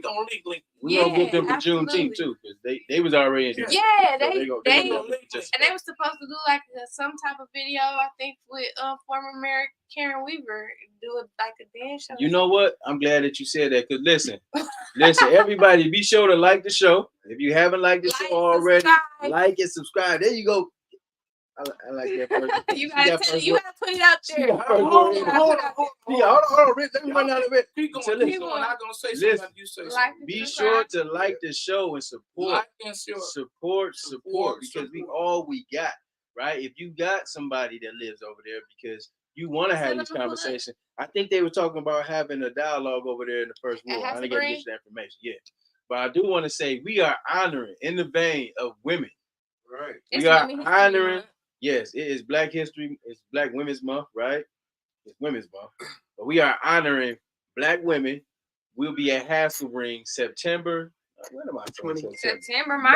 March 23rd. March 23rd. We having a Black Women Are Divine brunch. So we are doing brunch for all our women, right? We got a wonderful spread for you. All right, Sister Nicole is coordinating. We got all ladies on the bill. Right? And I will be there assisting DeWaun that day. We're gonna be served. Whatever DeWaun tell me to do, it's done. We serve. And the men will be serving and catering. The men will be serving to the queen, right? So you heard it first. This is well overdue. We get this here Mother's Day. Hey, by the way, shout out to me. I am the only female in here right now. March the 14th, 6 p.m. showcasing live with all these beautiful, handsome Black brothers with all this education and knowledge, and they just hit me with these questions. I need some sisters that ask me, how do I feel about breastfeeding? How do I feel about bottom feeding? How do I feel about changing diapers? How do I feel about, you know what? How do you feel about abortion? How do I feel about abortion? Because I was the team leader at Planned Parenthood. That was one of my first jobs. Is it still going? Planned Parenthood. So to my knowledge, they are not doing. I don't know what the level of it is here, but they're not doing it. Abortions no more? No, because they changed it. Because you know why. And you know why. Well, are they trying to do population control? Okay, and it's not for Black women. I'm just saying. Of course. They're trying to balance the bill for white. 2011, my white roommate, we were staying in DC. We were interning, doing our social science policy through Michigan State. Okay. And we were touching on the American Housing Act. That was one of my projects, as well as talking about the change in race. Mm-hmm. So my white roommate got mad at me. She didn't get mad at me. We just had a debate because she got so heated because we were talking about the legalization of gay marriages, and I was explaining how I felt about it as a Black woman, and also we were discussing the fact that 1913, you know, the women's suffrage movement and women of both colors coming together, and me coming into my own and realizing that wasn't my battle or that wasn't my fight. That's right. And that disrupted our homes as well. That's another topic of conversation that I don't want to get into. But again, the last conversation that we had in regards to it was her blurting out, well, Liberty, do you know what's happening? The country, by the time 2056, white people won't exist anymore. Because that's a real thing. Because black people are becoming extinct, and she was dating the Black guy at the time. That's how. Now, listen, that's how they're trying to intermingle and mix race. That's how they're trying to stay. Yeah, you got the whole thing saying that the white is the new black. You seen the new shirt? You seen the shirt? I don't lie. I seen a couple white boys. I seen a couple white boys with braids and they had tans. Yeah. Like, we black now. We associate with black. We identify as a Black man. Yeah. I said, okay. That's my definition. You see how brother wrong really wrong? He said, well, in our terms, we call that culture. Brother Robert, I'm not even bull. I read up on it. They come from a place where they be stuck in their dreadlocks. Man, no, bro, I bullshit not. Okay, have you found the white version of you yet? You haven't seen your twin? Looking for. It's somebody that looks just like it's somebody full beard, out there in Fli-City. Look like me. And look like you. He's hanging out downtown right now. No, I'm sorry. I tell you, they come out in the daylight. Yeah, Captain. Drinking It's tea. too late. It's too late. That's something else we need to talk about. It's too late. See, the black people go downtown at nighttime. The white people go in the morning. So it's a lack of, traffic. And we're talking about seriously. We got to talk about diversifying. Brother, wake up. We got to talk about the traffic. Downtown about 9. Yeah, but your twin was down here too, so you gotta be down there at 9. Yeah, I got to pop up on him. What you doing here, man? So, who is you? That somebody got a hold to your adrenal curls. Somebody out here looking. Somebody got dreads and everything. Somebody looking just like out you. There hanging out at the beach. He probably at the book club. He at the book club. Man, I got to pull up. Hey, that is crazy. Can I say something for 1 second before? Yes, before Miss Boyd Brenda started calling my phone till all the juice run out. Miss Boyd, these two are guest speakers at the memorial for Eric Mays this Saturday at 3 to 6 o'clock at Hasselbrain. They may not be on the flyer because I got a heck of a guest list, and this flyer is being made for blind people like myself. So. What you mean, blind? So it's a big. I can't see. Define you. You know how people be trying to squeeze. You know how people be trying to squeeze on the names. Oh, you talking about? Just making sure they ain't busy. Is it falling off the flyer? Yeah. So big. No, it ain't that bad. Liberty. Yes, sir. You gotta get rid of the 2004 attitude. No, that's gonna keep you strong. That's gonna keep you strong, Lid. And you gotta have that energy. And you gotta have that type of energy up there. Now listen. You gonna have people TikToking me and joking and stuff. What is the governor was supposed to be banning the TikTok? What's going on? I heard that too. Yeah, some bills passed today. Now they said that if the Chinese owners don't sell TikTok, then they banning it in US. They banning TikTok in the US if the Chinese ownership does not sell. I think that's some crap though. You know what I'm saying? U.S. always trying to bully somebody. No, that's not fair. I'm ready to bully the U.S. I'm just saying. No, it is like that. I agree. How are you going? If I created something, I created something. Well, my nationality is really, I'm Ugandan, so I really. So you tapped into your heritage? I did my genealogy and I found my roots in my Bantu speaking tribe, right? So I'm locked in, I'm getting dual citizenship right now. So I'm not even tripping about it. Come on, I little care less. Because you know what? America has done so much harm to people, and it's going to come back 10 times, bro. I'm telling you. You cannot be doing people wrong, just like what they're doing with Israel. How they doing the Palestine, right? I'm so upset. But listen, just like Farrakhan was saying this too, though. Like, we supposed to be standing up for each other. It's all biblical. This was said it was gonna be like this. It's gonna be wars, it's gonna be breaking out. This is like modern day Babylon. So it's gonna go down. It's going down. It's going down right now. Right now as we speak. You just talked about how the reproductive system is not going on for the folks right now, right? They try to get all these wars going on, diseases running rapid, right? All this stuff is taking place. So you better get right with God. You better be in the spiritual realm. You better be on the right side of history, and you better be doing it now. Don't wait until you're sickly and you're on your deathbed because you don't know what's going to happen. You want to get right with the Most High now. You want to get right for people today. And that's what we talking about in this city. All these folk that's down there think they're in position in the nonprofit sector. They think they got jobs at the city. They scared to speak out because they comfortable. No, listen, you better get uncomfortable. You better start doing right. If you sit on city council and you know it's mess going on, you just gave $350,000 to this group downtown full of white folks. But then when a brother or something come in with a grocery store, idea, concept, with you doing some stuff to go bring economic development, you want to make sure you want to run him in the dirt to the point where you don't even want to ask for no ARPA dollars. We don't even want to go down there and be embarrassed talking about we got a program and y'all not supporting the program. I'm going to keep asking until I get what I want. Sometimes it be like that, though. Yes, sir. I'm begging if you get on the thing. If I get on that thing, call them all.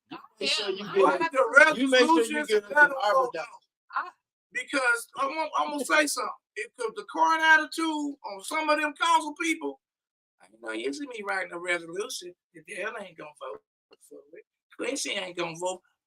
Write the resolution. Quincy right now, Quincy is scared of that recall. He gonna do whatever that's gonna put him in good grace with the community. And that's the thing. Yesterday, last night, he was sitting up there just talking about all the stuff he for the community and all this stuff and going against Candace. This is the first time he was doing this, Brother Robert. And it's only because he got recall language sitting behind him. That's what I'm saying. You can't be like that. You got to be about that from this man vote, DeWaun. This man, he's the class and tell you what you want to hear, dude. And then, I'm going to go with my colleague. I'll be like, why did you just say that? No, I'm just saying. You just wasted your time because your votes don't reflect nothing about what you. Well, then that's why you got to pull that stuff out. Right. So when it's time to get those 500 odd votes to get him recalled in the third ward, then that's when you need to go to them people and say, listen, this is how your representation is voted. But get what they talking about. This is what they did. In my Beverly Beans voice talking to Eva Worthy. You so tasty, he like pancakes and syrup. We only went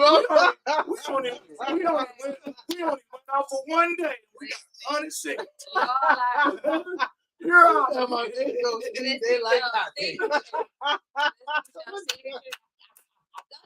see the young people show up? I do, but young people so turned off of politics here because don't you want to see that? Maybe you just don't even want to even watch this. But don't you want to see that? Don't you want to see that? Because the other people voting again, they dying out. So don't you? But we want to keep them alive, and we want to keep continuing this continuity. The continuity of good representation. Good representation. Yes. I had to correct. The verbiage. I had to correct myself. Yes, ma'am. So don't you want to see those 18 and 26-year-olds get out there and talk to them? Tell them. Listen, we like this show. Listen, if you haven't liked the show, you haven't shared it, please share. He had me on the three-way call with a girl from Georgia that we still keep in contact with. He said, Liberty Bell. I got these people calling me from all over the United States. I don't know where they got my number from, but they calling. And they was and they calling and they asked me what's going on in Flint, and I told them we got that program and we got this, and somebody created a TikTok. Did you create that TikTok? I'm like, no, I'm Constantine, so I didn't create that TikTok. Come on now. Somebody created a TikTok with all these shows, and then it went viral. Which is Chinese. The brother didn't even know that he was on TikTok. He didn't even know he was on YouTube. And he seen that, but he got out in the community and he looked out. He made sure we went door to door with him. He made sure we understood meet the people where they are. And I asked him, I said, well, because I'm Muslim. Ooh, so you bring back memories. Do you vote? You about to make it? Yeah, because you know, Rich. Because you know I can't make this stuff up. You know I can't make this stuff up at all. And it's just like, dang.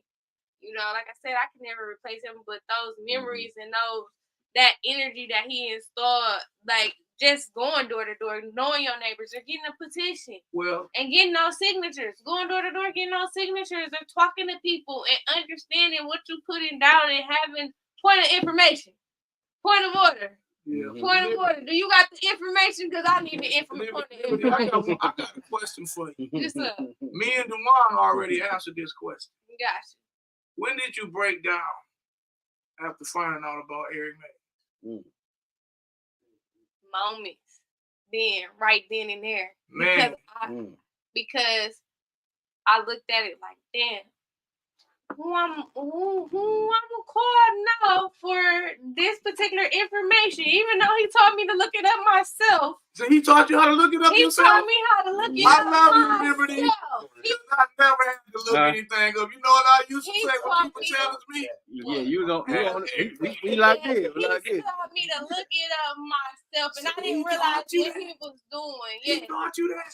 Show me the number. Show me that because I was so hungry for that knowledge. Because I asked, I said, well, why you do this? Or why you vote this way? Or why you go downtown and you yelling at the people? Or why you give them ammunition to call you a misogynist? And he be like, well, I'm an Eric Mason. He was talk to me, and I would explain because we would share information. I could sit on a phone with Eric for 2 to 3 hours. So you sat around Eric when it was just paper everywhere in the living room? Absolutely. Guess what I did when it was paper everywhere? You would walk out. Check you later. No, I went through it. That's when you're supposed to sit down and talk about it. DeWaun. You see them? You really have patience. I don't.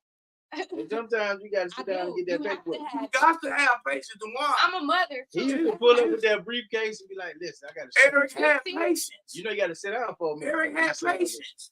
And I would pick his brain because I wanted to know. I was very inquisitive about knowing That's right. how do you operate like this? How do you still operate from the Coleman Young era?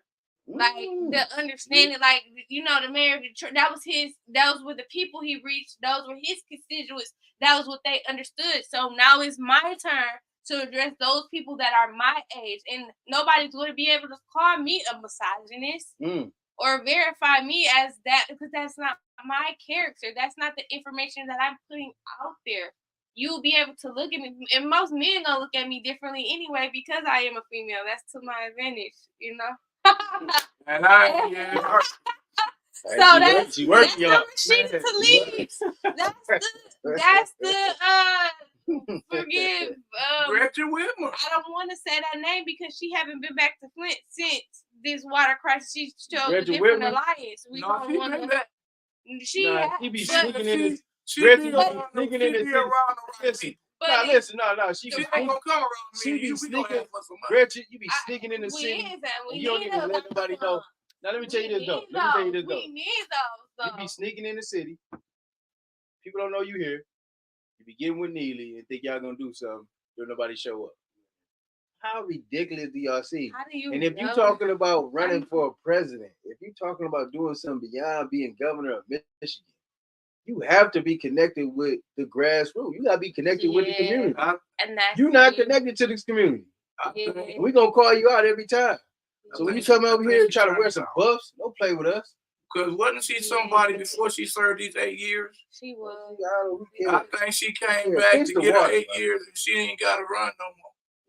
Yeah. Well, now fix the water. How about you do that? How about you do something from the state level? Open up that rainy day fund to fix our city. How about you do that? Stop sneaking in. Stop sneaking through the back door. I carry all Stop sneaking through the back door in the city. That's crazy.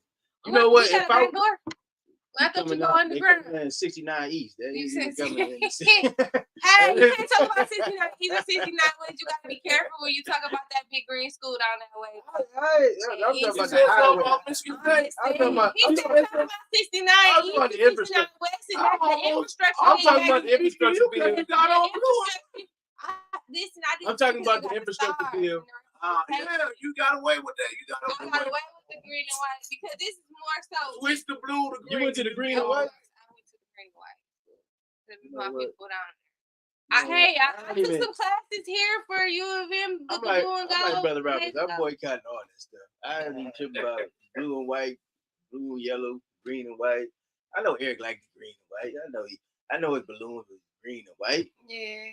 But Richard took me everything in me not to pop every one of them balloons. You been doing a lot of popping. Man, why would you come down here? You just pop the green balloon. You've been popping all day. Shout out to Brandon. Shout out to Gina. Shout out to Cynthia and Carol. Those grassroots activists. All those individuals. There's more sisters I can't even name right now, but shout out to everybody that's grassroots because shout out to the humbly, that's where it all begins. Big shout out to the grassroots. Let me tell you something else, Miss Liberty. Yes, sir. People your age and a little bit younger, keep talking to them. Because up until 2014, the only thing I knew, 1999. I left Flint in 1999. Up until 1999, the only thing I knew about politics in the city of Flint is what Eric Mays told me. I didn't go to no council meeting. I ain't know who the mayor was. I ain't know none of that. Only thing I knew was Eric. We need a bottle of water. We We need T-shirts. We need to sell drawers. We need to export. we need business. We are transporting clothes. We're not buying from each other. He told me about Amway. He told me about Amway. Like and subscribe to the channel, right? Fli-City Blackout. Be sure to go ahead and like the show. But real talk, look at me now. Now, I remember he had that dish detergent. What was that? Dish soap? Oh, yeah. We had a contest. It wasn't regulated. But what was that? He had an idea. Export. Yeah, he always like that. Something you could have got off the line and put it in Walmart all over the country. Can I tell you something true? Cousin May took me to I had never been to the casino. I was scared as Oh, you went to the casino? Man, I went to the casino with him and Miss Rita. Oh, and that had to be a ball. We left here. He taught me how to. I wasn't the kid, ready them granddaddy house spade games. So you was a little baby girl, huh? I went and She was a little baby girl. He taught you how to read and all that. He didn't teach me none of that. Yeah, man. He taught me he showed me how to go with $100 and gamble smart. And he taught me how to play Keno. And we sat there too about listen. He taught me how to play Keno. We probably got there about, I want to say like 4 p.m. We didn't leave till 7 p.m. the next day. I went and got in the car and went to sleep because I couldn't hang with them old folks sitting on that blackjack table and still rolling. And he took me in there and showed me how to utilize every dollar. That $100 bill, how to use it and how to gain it back. So when I say we left out of there I left out of there with $500 my first time. I guess I had beginner luck, but I started out with $100. I lost it and gained it back. It's confident. I lost my money and gained it back. I remember the third time I played Keno with him. Like, he had so much money. Man. That he had, I'm going to lose this money. Yeah, he was like, giving me money. He didn't give me $40. I'm finna put $20 in my pocket. He like, make another card, bro. You got $20. So one time I done made a card. I done picked some great numbers. Oh, them some good numbers. Here, give me that card. You take this one. And he won off of that card. I picked the numbers. I was just picking numbers. I don't know nothing. That's a good card. Let me have it. I love Eric. I miss him. I miss him too. And Liberty. You're not about to make me cry on here. I wasn't gonna come out here. I'm gonna keep my composure. I got you. I'm gonna keep it. Well, you know what? It's okay. Listen, because that hurt. It hurt to the core. It's a different side, especially just knowing. Give me one more to describe everything. Resilient.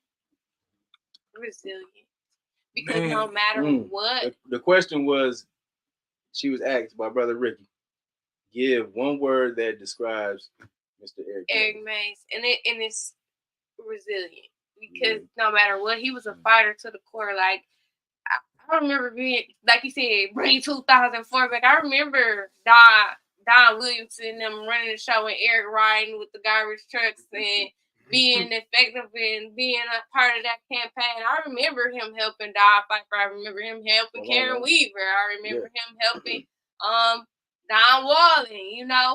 They may not always see eye to eye on things, and Eric was gonna tell it like it was, but he spoke. Dan Wallen would not declare the emergency, and he wouldn't. And that killed their friendship. And it did, because and that's a story that my dad could be able to tell you more about how, they came to the water department and told them at the water department. And Eric said, man, never mind. These handkerchief Negroes.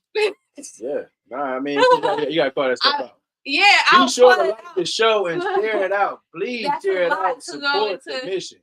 I have to watch my language when I'm trying to get into a position of power before I get the cutting up. Because I could cut up, I could go there, but it ain't what you do, it's how you do it. It ain't what you say, it's how you say it, and be smart about your dumb shit. Right. Those three. Call me up. Call Rich up. cuss me off, take it from somebody piss you off, call me late. Look, they done piss me off, I'm finna give it to you. Yeah. Cuss me out and go back to being the public. Because I ain't gonna lie. It's some people you gotta cuss out. You gotta cuss them out. You gotta cuss them out. You have to meet them. I respect that, Deontay. Deontay, I'm rocking with Deontay. Man, call me, bro. I've been looking for you. He said passing knowledge is very important. Put the next generation in power. Listen, this is our time. This is our time. Make sure y'all like the show. If you haven't liked the show yet, be sure to like it. Share it.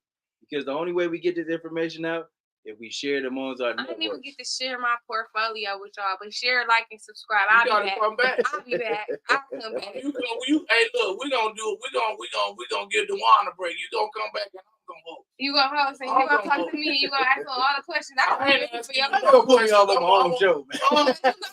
You gonna go back.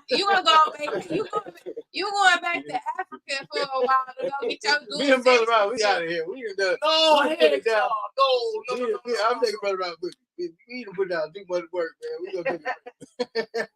I think it's really critical, like the sister has been relating to when you think about Ella Baker and you think about John Lewis. See, one thing that we have gotten so caught up in is the Prince called it a lot of times when you think about diamonds and how even in the middle of fire there's coal.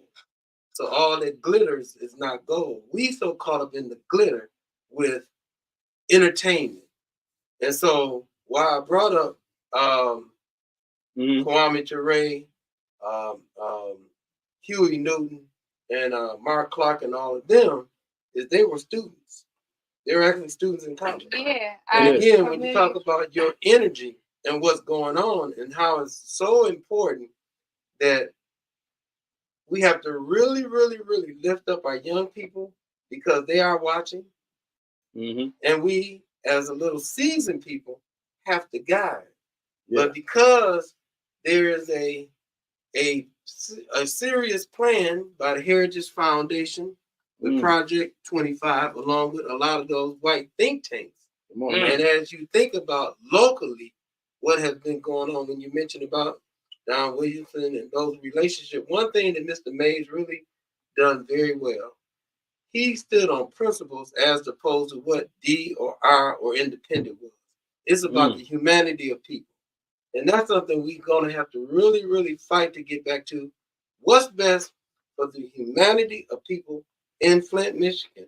Because even when Barack came here, he disrespected our community. So that's something I could talk about. I was misled 2014 when that happened, and I had my cause to speak. And I said, I won't show up. There is no way that I will show up to Northwestern, and that's right around the corner from my school, my home. And y'all then painted the school and put new stuff up here for Barack to get off an aircraft and drink some water. Y'all humiliated that little girl. And to not only did y'all humiliate her, but every chance y'all get, the murals that was built for her, y'all tear down. Y'all cannot, y'all do that to a small child. So what does she think about the world when y'all constantly doing all this jumping and politicking around her? That's embarrassing. You're not gonna tell me my 48 mother's first cousins don't matter in the city of Flint. You cannot tell me that. You cannot sit here and embarrass my family. So you get here and you drink off an aircraft. Well, you stay there. I don't want to meet you. I don't want to shake your hand because that's embarrassing. Because I was one of those students at Michigan State in 2008 that stood in line at 4 a.m. and went to every rally that you showed up to vote for you and to see the infrastructure not change. To see me come out of school and them tell me, oh, go volunteer. I don't have a job. Go get an internship. Work for free. What the fuck? How am I, excuse my language, how am I supposed to eat? I'm coming out. So you mean to tell me that I'm $90,000 in debt and I can't get a job because of because I went to institutions because somebody told me to go to institutions because that would better my life? No. So yeah, I sit there when those phone calls came through and I sit there and I hung my with my pregnant stomach and hung my phone up. And when y'all won't show up. And when you say that, what do you think the power of our community would have been if our people wouldn't have been tricked and not showed up? Because he did not declare the national disaster. No, he didn't. See, that's where our leadership failed us in Flint at a local level and also at Governor Snyder's level. Absolutely. Because and the federal level. Had our people, again, even now, what I'm advocating, even in Flint, because if a council member is out at the bowling alley, at a store, Walmart, or any spaces in our community, along with the mayor, we should be turning our backs on them. We should not be engaging in them in any kind of civil dialogue because they have proven that they have no interest in our community. That's right. They are vested in other people.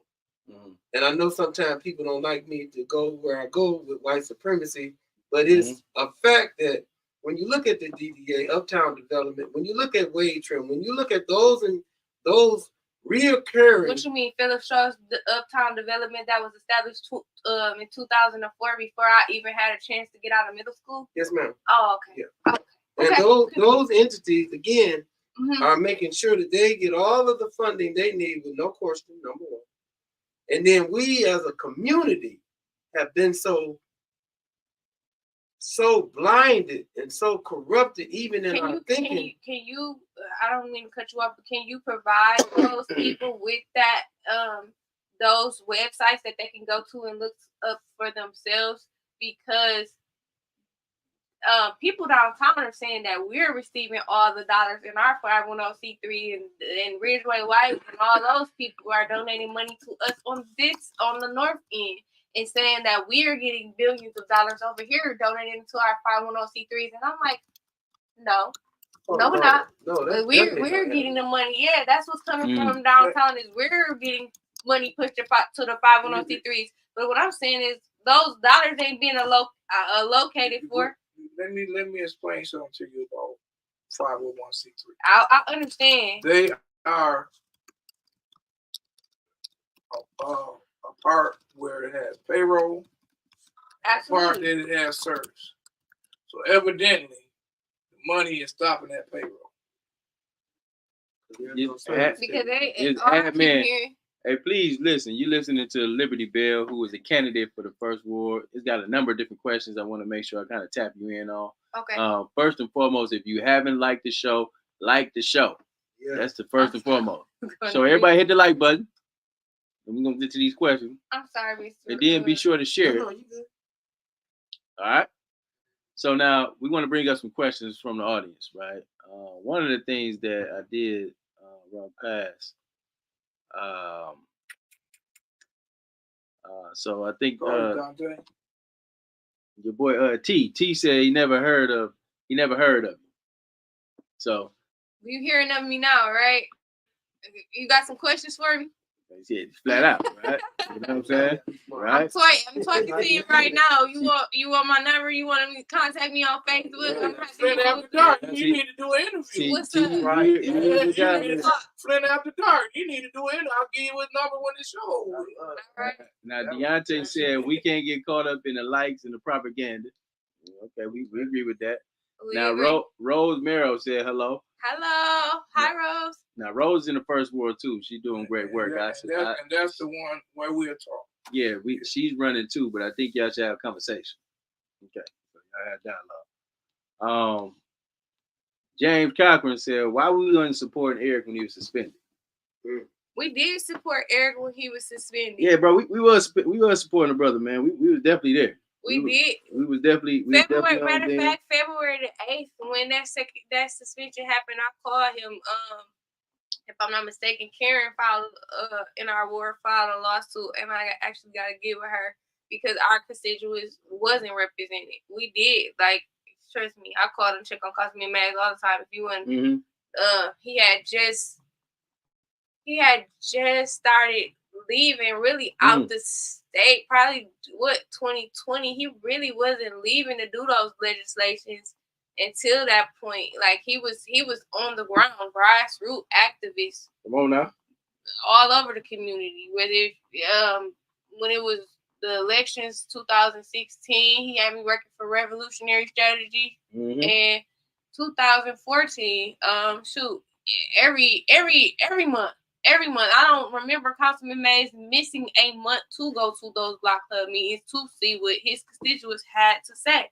I'm like, how is this man everywhere, and how is he, how is he getting his work done? That was my definition of Eric Mays. That brother was definitely putting in the work. And he would definitely be there. And I modeled that because I admired it because I'm like, well, how are you going door to door? So you really gonna knock on everybody's door around this whole strip and didn't care and was going to do it. And so I was like, and did it all with a 3-piece suit on. So and that made me dedicated to shoot. When around that time, I had just had my son. I had my son first in 2015. And I had my daughter, but I was breastfeeding my kids, and he said, "Keep coming to the meetings." I got a baby screaming. My neighbor at the time, Miss Geneva, would push my daughter back and forth in her stroller, and I had my son breastfeeding, but I would be at those meetings. I would be to hear that information. So yeah, that's dedication. Tay or T or whoever, what is it? Flint After Dark. What you tell me? Flint After Dark. Flint After Dark. Okay, so yeah, I'll be able to tell you more of those stories, but that was if I could see how Councilman Mays went door to door, knocking and engaging with those people and understanding what the community needed, then I could do it with my 2 babies on my hip. Come on now. That's what it is. Like, now this is the question too. I want to bring this up. James said we need to recall Shelby. Now what's up? We got all these recalls going on city council. Liddell got 3 recalls, and she got 4 coming. So Liddell probably good. She probably been recalled the most I've ever seen a council person ever in life. Miss A.G. Beverly Biggs. Now she got the recall on Quincy. Quincy got the recall active right now. Quincy, listen, man, you better step your game up because they coming for you, boy. I think Miss Beverly Biggs is going to be successful against Quincy. I think she's going to get Quincy. I think she's going to quit. I thought she was successful getting Liddell. Nope. I think they switched the game up on her. They didn't give it information. Or Liddell must have threatened Davina or something. The rookie mistakes that she made on each recall from Liddell Lewis, I think that made her a wise woman. Now they know how to do this. They know how to put the proper language in. They got to get it passed. And then they know how to go out there and look at the maps. And they don't go get you. So now it's getting real crucial. So everybody on council better beware. You could be sitting in the 5th ward. You could be sitting whatever, right? If people ain't finding what you're doing, we coming after your butt. Real talk. I don't care what it is. If you ain't doing the work, we getting your butt up out of there. We gonna keep hitting you up. Don't be sitting up there being passive on city council, running your mouth, and you ain't doing nothing. You need to be proactive. Stop sitting up there talking crap for a whole hour about HIPAA crap, right? Get some work done. Pass a resolution. Make sure you distribute some of them ARPA dollars out to the community that's people out there that's doing the work. Don't sit up here and stop giving it to these same folks. Stop playing with people over there. So now you understand that we're going to recall you. And we're going to definitely put teams and droves out there to get you out the way and look you in your face. And when we see you out in public, we're going to turn our back on you. That's how it's going to be from here on out. We on 10. It's a whole new generation coming out here. This is like them days of Fred Tucker and them, right? With Floyd McCree. We going out on some mob stuff. You better stop playing in our city. Stop playing in our politics. We on 10 about this. I hear listen, hold on. Listen. This means that everybody should be on times too. Like how Eric was. Everybody should understand that charter, understand Robert Rules of Order. And you should be dangerous out there. You stay connected with the streets. Be connected in the community. Do not even sit up there and think that you beyond and above people, because people will come get you. Just like they attack you, they will be attacking. It's that type of time, Brother Robert. We strapping bomb and dynamite on folks. It's going down like that. Because if you jeopardizing my life, if you lowering the quality of my life, then we got a problem. Right? That's for everybody up there. Judy Priestley, all y'all sit up there playing them games. Candace, you out there out of order. Right? Y'all sit up there and talk that good game. We're trying about none of that stuff. Right? So when we see you in them chambers, just know we there watching. Right? So you better act right. You better vote right. Liddell, stop sitting up here getting mad because people trying to recall you every time. You ain't doing something right. Right? And then look, two, when you talk about Sheldon Sheldon, this ain't above you. Don't sit up there and have the light all on city council and you orchestrating this stuff in the mayor's office. We come to get your tail too, right? Puppet master. Being the puppet master and thinking ain't nobody seeing this stuff, because trust me, everybody see this and everybody on team. So brush me, listen, y'all not gonna be comfortable even in your own community, let alone your own wards. You're not gonna be walking around here stealing money, out here playing with folks, talking crap behind the scene, and you ain't producing and thinking you're gonna be living okay with a comfortable salary. It ain't happening. Just like Tupac was saying. Listen, we don't start being on top of that dime, and it's on Trump and Biden too. Listen, we uncommitted. We ain't voting for your sorry ass, and we gonna come spit on you in the street. That's what type of time we gotta be on. So, Liberty, are you ready for that type of energy? Yeah. I believe it too. I believe it too. Because that's what it's about, right? Shit. And then with that time, we turned up, we turning it out here. Even if I have to take One's on fire, y'all. Man, real talk.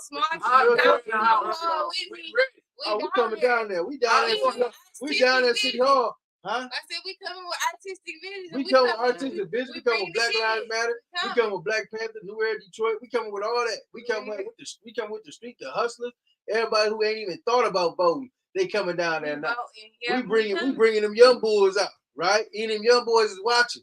You better be scared of that. A revolution always started with a gang of young people, right? And we got our guidance from our elders, the ones that ain't scared. That ain't shucking and jiving, acting like Sambos down there, trying to stay in position. All right, get your old fugazi self out the way. Just like how we said that in the song, that's the real stuff. We not standing for that stuff no more. We changing the game. All the way from city of Flint to the state of Michigan to the United States of America, we mobilize and moving like this. Don't think that you can be too comfortable in those positions and you will be touched, right? Because I'm coming out of retirement. Y'all keep playing. Y'all better be glad they were playing with me behind closed doors. Man, really? I will come out and smack y'all. You will. Man, I will come out. I was smacked one by myself. Listen, real talk. Listen, if you out there and you out there playing, even if you sit in them pews, if you sit in there, if you're a media organization, you on garbage, nigga, we kicking your camera down, we slapping the hell out of you. Because listen, we can't be reporting that nonsense. No more. It's not like that, bro. It ain't talking like that. We not playing with you.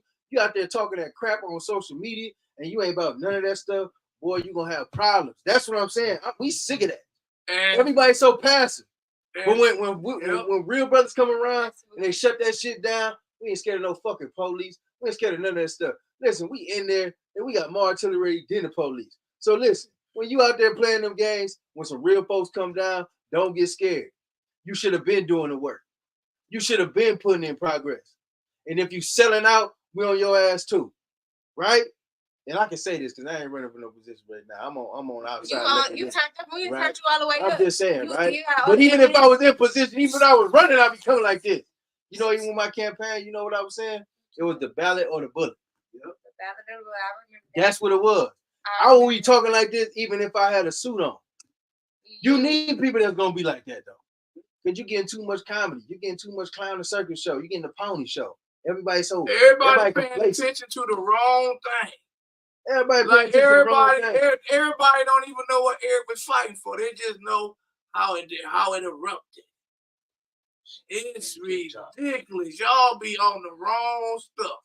Man, I'm glad this y'all show because I got something to say and I don't want to say it. Because we're gonna bring you back on for a 4-hour special. Real talk. Because, like, real talk, I see stuff. And the way people is, they be like, nah, you ain't see that. Nah, he ain't like that. Oh, that's just John. I'm like that. I'm like, and then the certain people that I be like, look, man, don't go on that show. They gonna twist you all up. You gon' What show? This one. No. I'm talking about this show. Not this show. What show you talking about? What show you talking about? Yeah, we on that. We calling stuff out. We talking about art. I'm talking about when Miss Beverly Piggs went on 810 News Media. Okay. And what was that about? And I was warning her. And she didn't listen. And she went on there and she said Maurice Davis is the only person they can win. Listen, That's I'm gonna tell you right now. I'm kicking all that down. Ain't nobody, no Maurice not getting nothing. I'm kicking. I don't care. I'll go out there. I will go move in the second ward to prevent that right now. Real talk. Don't worry about moving, bro. I will move in the second ward. Don't worry about moving, bro. You ain't gotta worry about. You ain't gotta pack your bag. I'm gonna move one of them young boys back in the second ward. We're gonna put the money up. I went to Civic Park in the second ward. Yeah, shout out to Civic Park. Civic Park is a historical community. Civic Park community over there. Last class? I wasn't the last class. You trying to? No, not even close. Okay. I was there when they just started putting different spectrums of the rainbow in place of position to be our teachers, and I still have black teachers. I still had all black staff. So that's love. Yeah, I have a different understanding. It didn't take for me to go to HBCU. But I still have black staff. But hey, what y'all laughing at? What? You know what?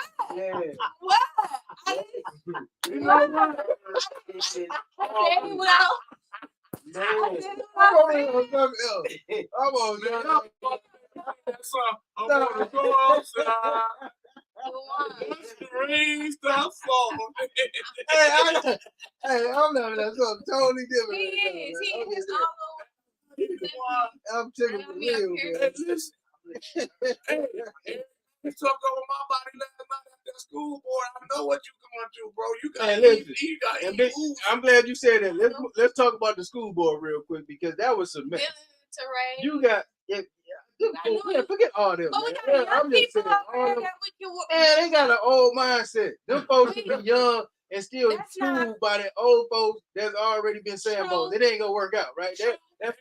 That's Sambo continuity. You're not doing that.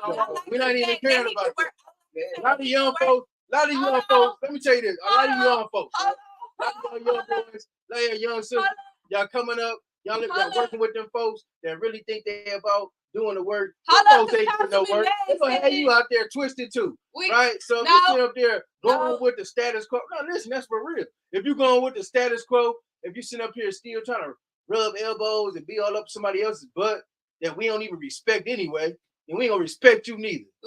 Flat out though. I'm just saying that you like that. But because I like Teray King, he was at when the Councilman made. Man, I had a conversation with Teray.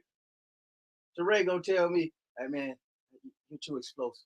Hey, listen, right up. No, he did. Nah, real talk, bro. I'm just saying, I ain't got time for that. Listen, I try to work with the young folks.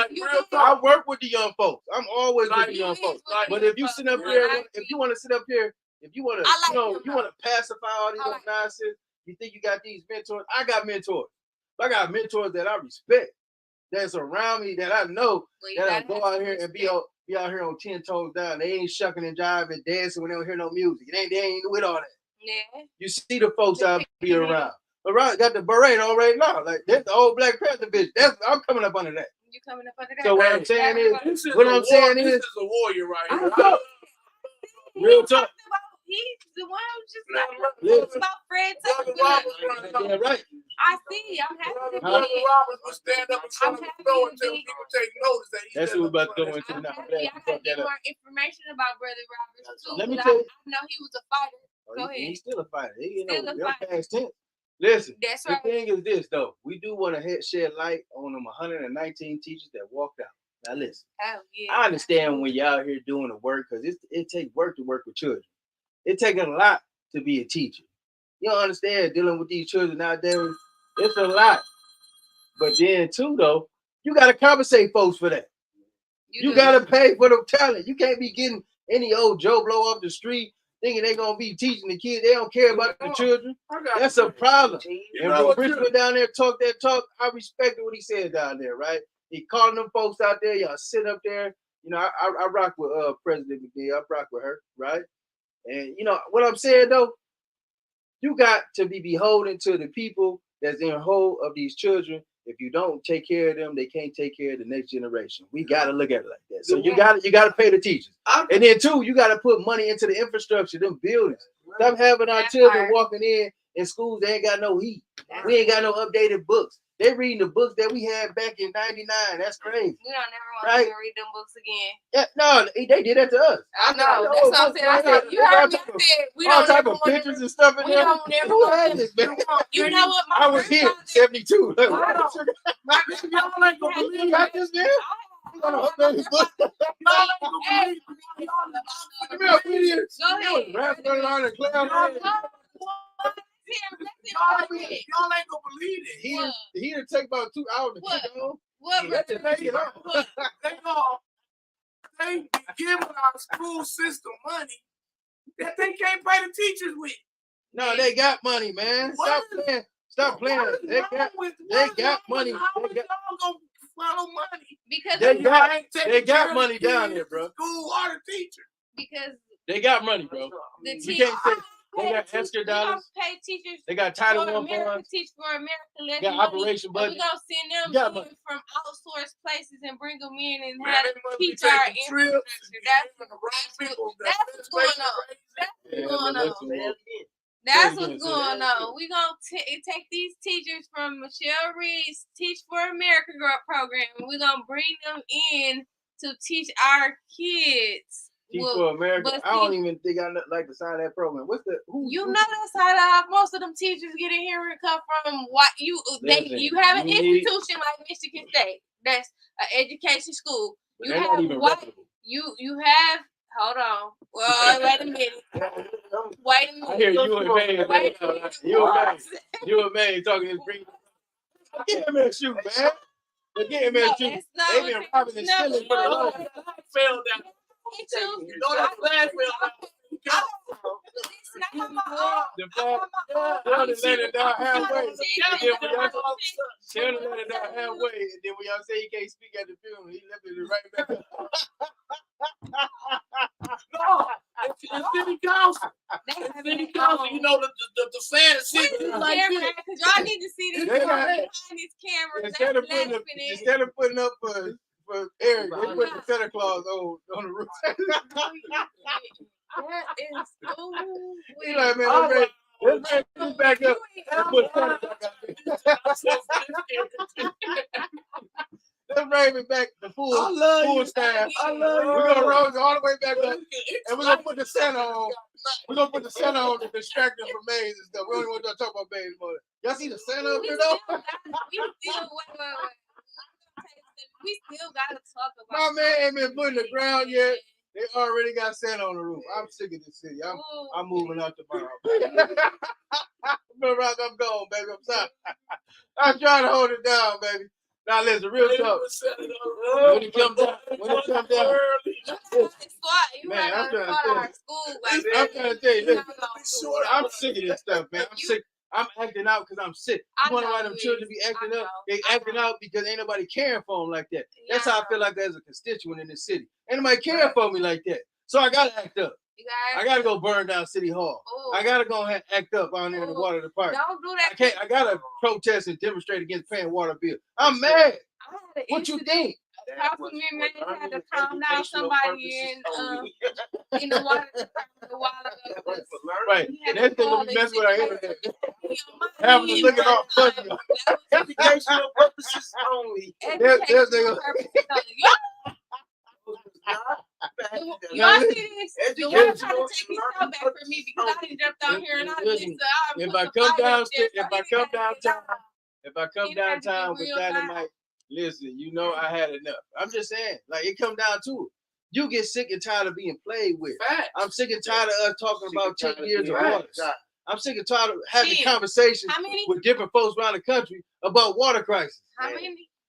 We 10 years. Ain't nobody received a nickel. No. Ain't nobody. They gave you $300 punk ass dollars on your water bill in 10 years. You should be ashamed of yourself even sitting up here bringing that stuff to somebody to the forefront.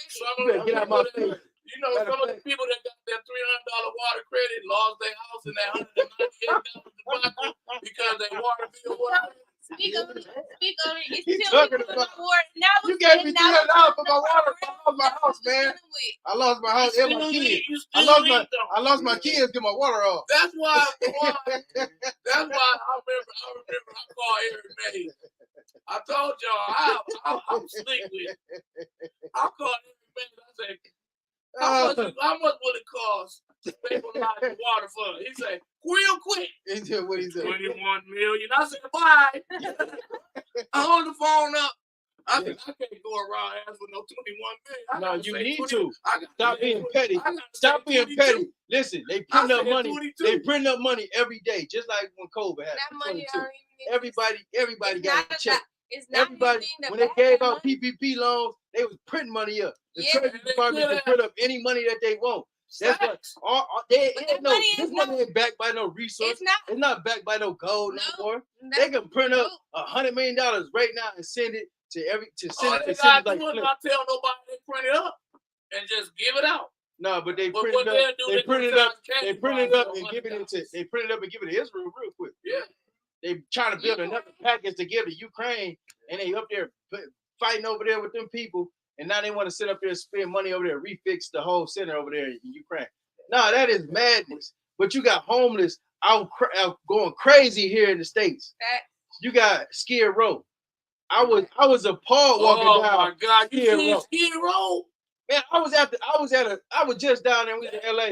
We had a high-rise apartment, 4-bedroom, looking good.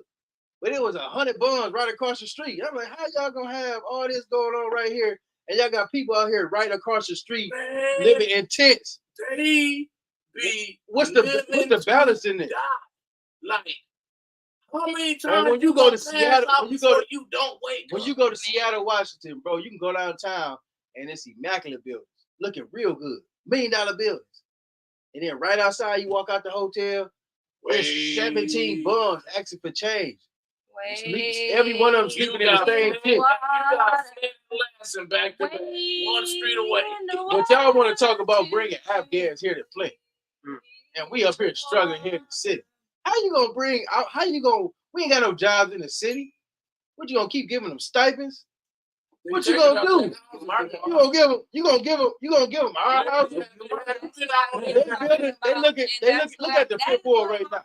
Things that I'm going to continue to do is that pilot program. Yeah, John, you're right about that. They read them weak ass liberals. Things that I continue to follow through on the pilot program. Do you realize if you was on council and Eric was able to concentrate on that, if every council person, what is it, 3 times a year they get a chance to everybody be sure to like and subscribe to the show. You locking in with the Fli-City Blackout 3 times a year. Listen, we talking real over That's 27 hours a year. You up. Anybody want to come in and have a conversation? Hold on, let me say this real quick, sis. Because if you got a conflict with anything being said on the broadcast, if you want to go ahead and you want to debate on some stuff, it don't be on whatever. You come on down to the Blackout, right? We welcome you. We got sisters like Liberty. We're gonna bring you in on the show, right? You need your whole body, right? We're gonna bridge you, we're gonna open you back up, right? We're gonna bring you back up. 3-4 hour specials, all rich, right? And you can bring in whoever you want. Brother Robert is always on the bill, right? Him and Mama Claire did a phenomenal show. They still raving. I love that show. Right? I watched that show. I don't watch. I'm just tell y'all, we got work to do in this city. I watched that show. We got work to do in this city. We got work to do for ourselves. We got work to do in the culture. We got to stop accepting below behavior. Stop accepting that stuff. You ain't got to accept it. You know what? Any revolution started because they was mad at the circumstance. They started fighting back. When you start bending over, just like these folks in Hollywood, you want to bend over to get a position. You want to bend over to get a job. You want to bend over to get some money. You don't want to stand strong about no principles. You don't want to stand on 10 about nothing and take it all. You rather settle for some breadcrumbs and take the whole loaf. You crazy. Start accepting more. Start standing for more. Start being about your business. Start being an example your children can look up to. Be a father.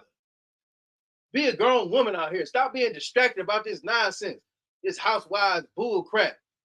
Stuff down there laughing and giggling about what's going on in the city. And you ain't came to a meeting. You don't even know what's going on. You so distracted. You so disengaged. But you out here wearing designer. Get the hell out of here. We need everybody. Stop voting at 13% in here in this city and then talk about we need change. Stop waiting for Al Sharpton and Jesse Jackson and them. You are the change. You are the change you seek to see. Be that. Stop being weak about it. Stop sitting up here trying to think that you above everybody. Because when you get knocked off that high horse, you're going to have to see everybody that you saw on the way up. You know? And that's a real thing. People hold grudges. People feel a certain type of way. Hell, I do. People who step in, try to talk bad about me on their way to the top. Trust me, it's going to be a hard fall. I'm going to be right there with my shape. I'm on 10. And I'm slow. I'm slow. I'm just saying, I'm just telling you, it's how I it's on and popping. Because DeWaun gonna get you, because by the time I get there, he gonna be the guy. I already took you down. I'm slow. I'm a silent assassin. I might sit up there with you. That way we can get away. Listen, I might sit down with you. I might sit down with you. This is the thing being about methodical. I might sit down with you. I see what's going on. I see what's being said. I see all the fakes. I see all the phonies. I see all that. I can sit at the table with adversaries. I can sit across the table with folks who try to kill each other. I'm going to get my DeWaun Robertson on, and I'm going to go door to door in my grassroots, and I'm going to be like the bullet. The bullet or the legislation. Here we go. Either one.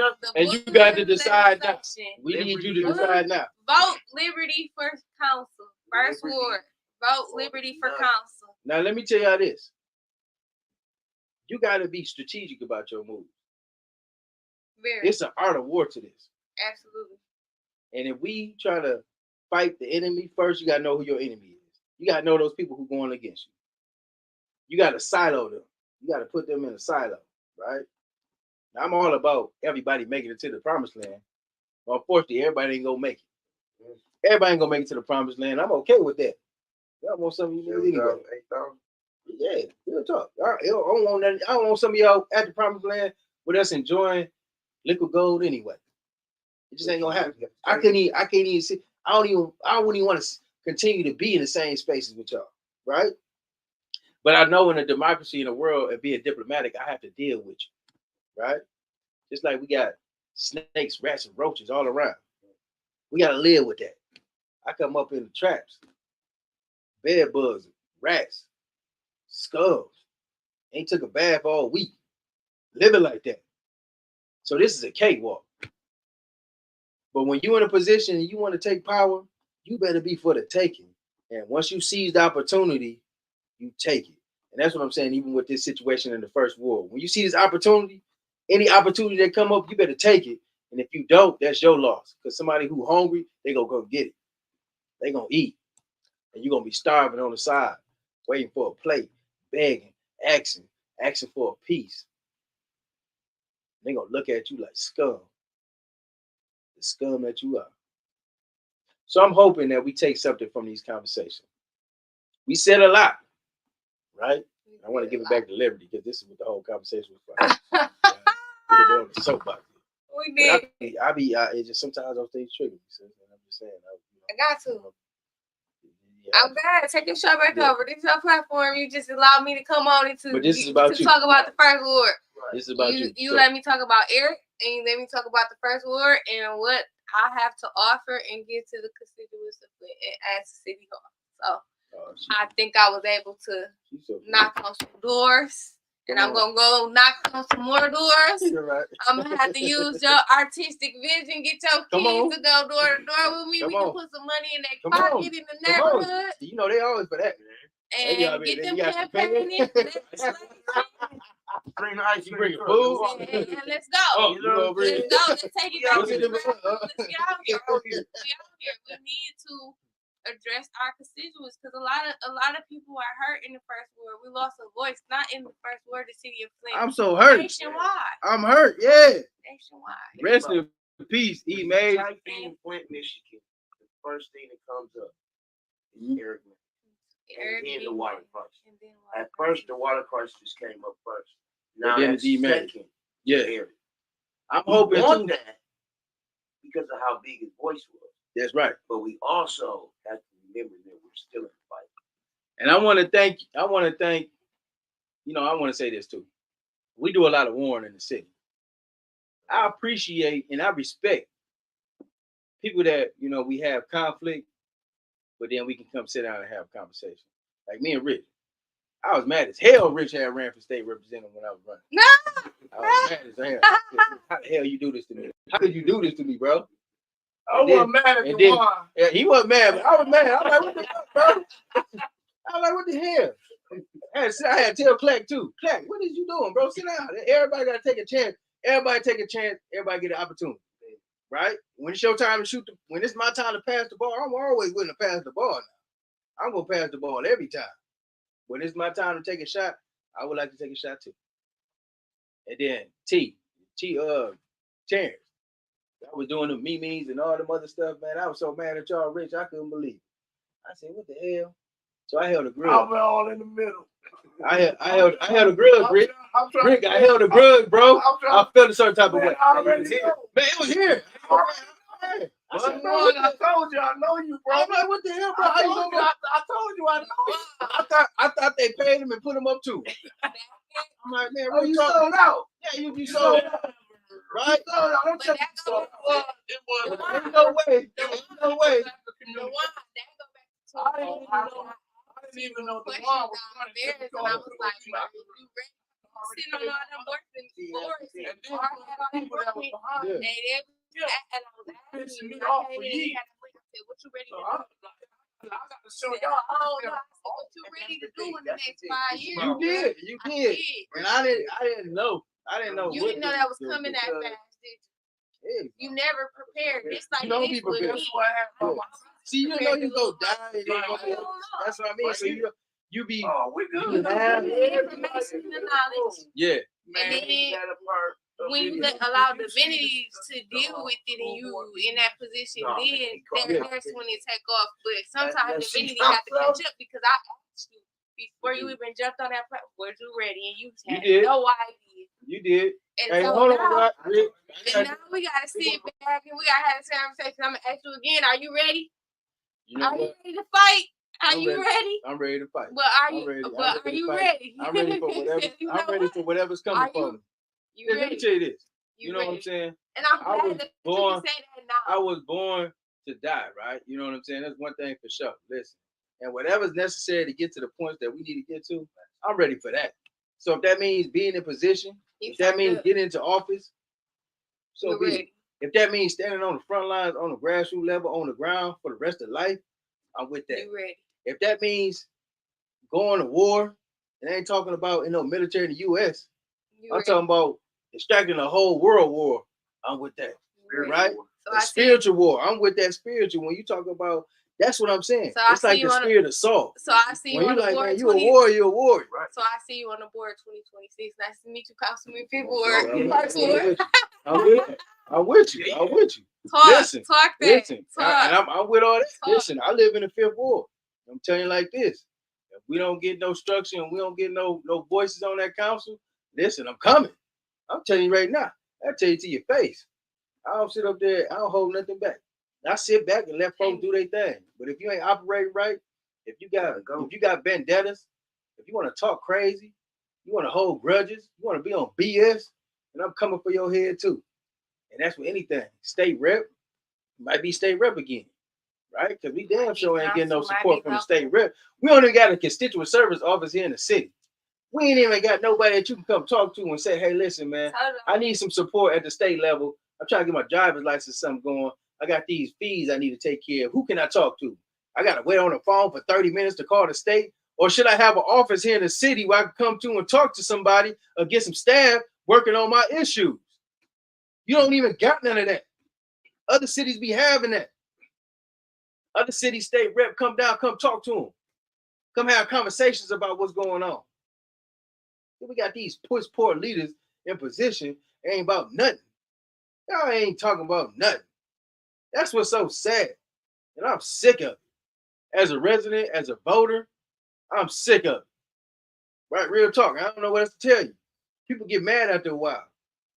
People get violent. People get outspoken. And that's why Eric was so vital here in this city, because he represented that. He would speak out where everybody else so hush hush, because you get a little check, you get a little side money, your organization get a little benefit from the ARPA. So you want to sit up there and play ball? You want to sit up here and be silent, put a muzzle on your face, and risk being recalled? Because people see it's all public knowledge. Silly. So man, let's be something different. Let's be about our business now. Yeah, Joe. Yeah, Josh. I had to go ahead and call you and Rich out for that mess y'all did during state rep. I was mad as hell about that, right? I couldn't believe y'all sit up there. They got to do the cartoons and shit. I said, y'all crazy as hell, right? But I can sit down with y'all after the fact and we can sit down like man and be like, all right, listen, that was some BS, right? You know what I'm saying? All right, respect. We're going to move forward. Next time I get out there, don't y'all be on that mess. I'm telling you. Rich, don't be on that mess. We need to have a table, have a conversation when we're talking about running for office. When somebody ready to sit down and have office, like what Liberty is trying to do, it need to be a group conversation, a family discussion. And we're going to select. There ain't going to be no 7 black people running for one position. We're not doing that. We're going to sit up there and be strategic. Okay, well, listen, you can be in position for the next 6 years. And then you need to turn it over to this person so they can go ahead and have opportunity. And we're going to move you over here in this situation right here. That's how the brothers back in the day did. They sat in the basement, they put that stuff together. How do you think they was able to put Floyd McCree in position? How do you think people got into position of city council? They planned that stuff and was strategic out. Right now, y'all just shooting off at the gun. You ain't aimlessly out here. Don't even know what you're doing. Don't even got the qualifications to be in a situation. You can't even do Robert's Rule of Order, let alone sit up here, present a resolution. But you want to be in a city government. You want to talk about all the great things that you have done and produced in this city. And we out here looking like this. I wouldn't even, if I'm in a city, if I'm in a position right now, if I'm on city council, if I'm in a mayor seat, if I'm a state rep, I wouldn't dare sit up here and talk about all the qualifications that I done done. You're like a damn fool. Everybody around the world, crunchy, the whole state looking like, yeah, y'all in a whirlwind of mess. But you go down there to LA, you go down there to Atlanta, them folks got their situation together. I look at folks like Bowlegs in Atlanta. And them folks out there working together, they working a meal. They working, bringing stuff. That's before they brought the Olympics. It was a country town. Then they got their business in order, got right people in order, brought the Olympics, started bringing black business around. Now they booming. They sit up here talking about this crab in a barrel mentality stuff right here. You better not be talking about no GM stuff no more. GM gone, bro. My grandfather worked in the plant. I didn't want to work in the plant. I respect everybody who worked in the plant, made a way. You know what I'm saying? Because everybody lived good off of that. But we new visionaries. We need to be looking about the next 15, 20, 30 years down. We need to create a whole new industry. We hot with music. We hot in entertainment. We shoot movies right now. But we need to be thinking about what's next here for the city of Flint. And then who we need to put in position of power that's going to help us get to it. So I thank you, Liberty. I thank you, Brother Rich, Brother Roberts. I appreciate everybody who came on board. Make sure you like it. If you like the show, like the broadcast, you like our conversation, be sure, please support it. Share it with a friend. To close you out. So, Don O'Snow, what's the first thing will be heard from the first ward after being silent for over 90 days? What's the first thing you want to say? What do you want to lead the first? No. That's right. Hey, that's part of it. But more than anything, I want to say again, that was what he stood for. It's resilience. It's like Flint in this tenacity of just overcoming. That's who we are. Resilience. We gonna get back to a space where we can heal. Because this not no overnight thing. Rome wasn't built overnight.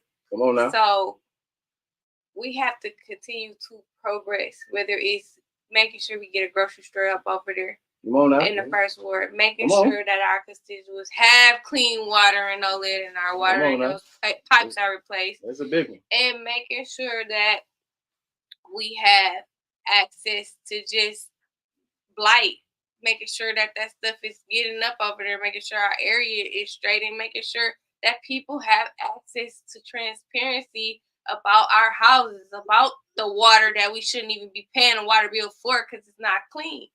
So those are the things that I'm going to say. But resilience, rise again, fight the good fight. Fight the good So fight. those are the things. Y'all say some of them words for Sunday. I'm gonna need.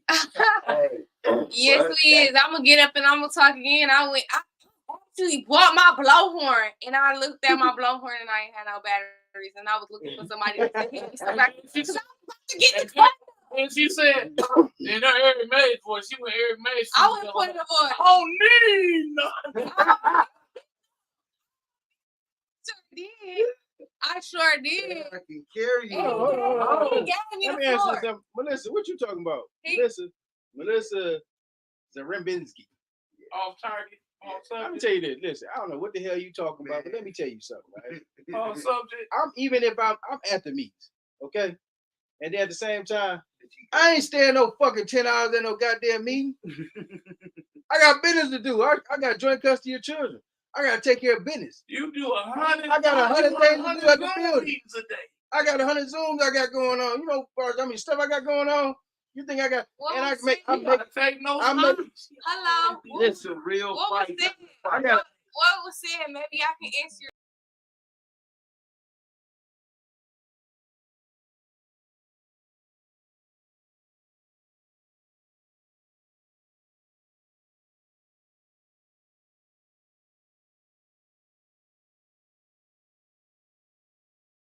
Talking true.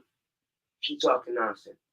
So I had to get back on. My bad. I didn't knock this. I was so heated. You know what I mean? I was so heated. I knocked the show out. Hey, you see, I think I was like, okay, she won't be going up to the top. But yeah, now, let me tell you this. Listen, but peace and blessings. I'm there at the meetings, right? I'm there. Even if I ain't there personally, representatives is in there all the time. And we probably watching it online somewhere, right? You know what I'm saying? Fli-City Blackout. We watching it on there. But listen, folks is still living life. I ain't got time to be out there crackerjacking with all them fools downtown. You think I want to? It's enough elephants, zebras, and tigers, big birds, all them down there. I don't need to be at the circus. But you know what? I make sure I be there to represent for the people. Every time when it's time for me to be there, I make sure I be there. I don't never see your ass down there. I see you up, Melissa. Let me throw your comment up there. You don't never be up there. I ain't never seen you. She be there. Well, I don't see you. Next time I'll be there, I'm gonna come holler at you. You come, let me know you there. She be there. Yeah, me. I don't. Because you can always approach. Yeah, I'm gonna come see you, Melissa, when I'm at the meeting. I want to sit next to you so we can watch this circus together. But even her, she can approach and have a conversation. Yeah, you can. You know what I mean? We can always approach and have a conversation on some real stuff, real talk. Like, you know, if you feel a certain way, if you have an opinion or a suggestion, approach. Yeah. You know, it's like nobody is too big to be approachable. So. Nah, and I respect that. So next time we in city council, let's be there and let's provide some solutions, right? Because the crazy thing is, we do got 119 teachers just walked out. Because we got 119 teachers, like my brother said, we got 119 teachers that walked out. That went back to work because they didn't have no other choice. Yeah, but listen, think about it. When you go to work and you don't care about being there, how good is the production? The product is our kids. It's kind of. I respect the fact of folks walking out. I do. I ain't gonna with all that. Especially when I listen. If I didn't, we ain't getting nothing. Man, what? You better save your money. I want to tell you, save your money while you getting this work. While you doing this work right now, make sure you save your money up. I'm super frugal, right? Because when it's time for you to walk out and stand on 10 toes on principle, or somebody ain't treating you right at the job, they want to overwork you and underpay you, then you got to stand for something. You got to walk out of there. You got me all messed up. I'm you just better step in and play with me. Unity.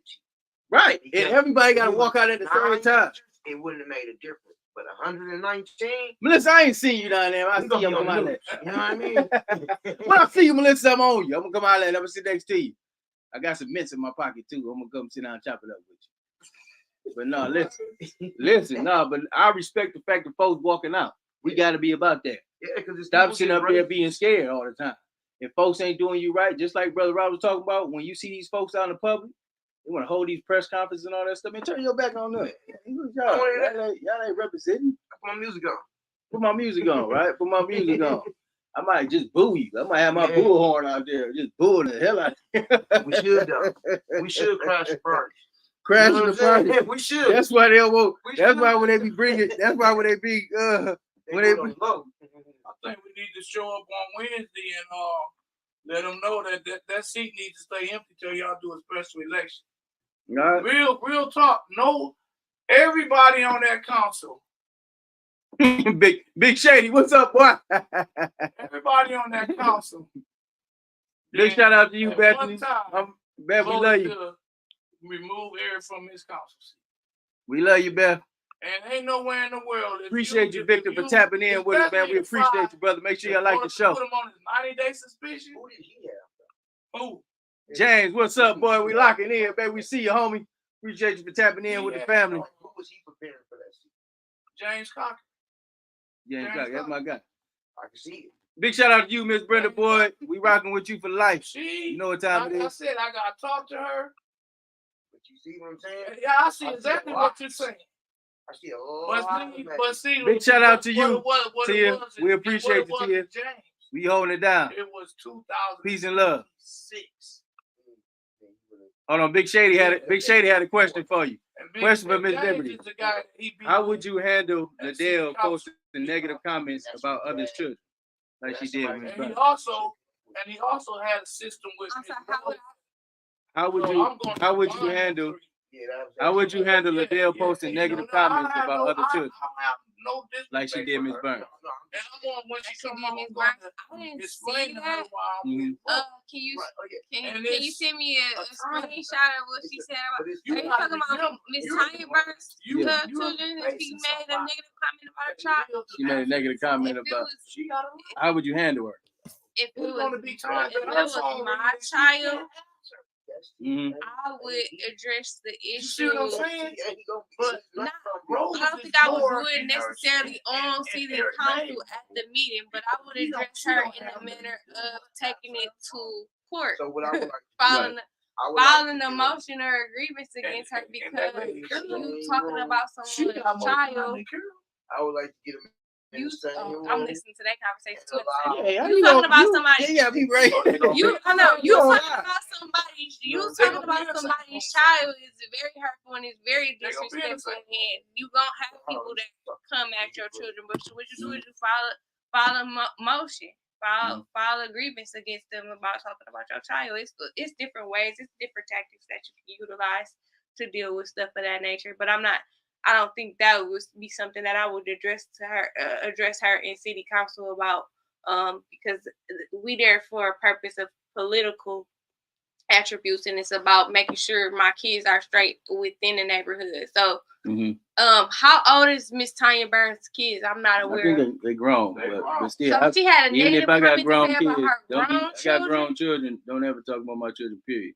Or it's gonna be smoke. That's what it is. I feel you. You know what I'm saying? It's a way to deal with it though. Or my tactics is more Beyonce Virgo moon. I'm sorry, not Virgo moon, Scorpio moon. She got the Scorpio moon like me. And my tactics is you hit them with something else in a different position. You don't keep fueling the fire and leading you down a downward spiral to you antagonizing. That's Flint politics. But I got something else up my sleeve for y'all. It's with you emotions and grievance, and you deal with it. I can play that right woman role too real good.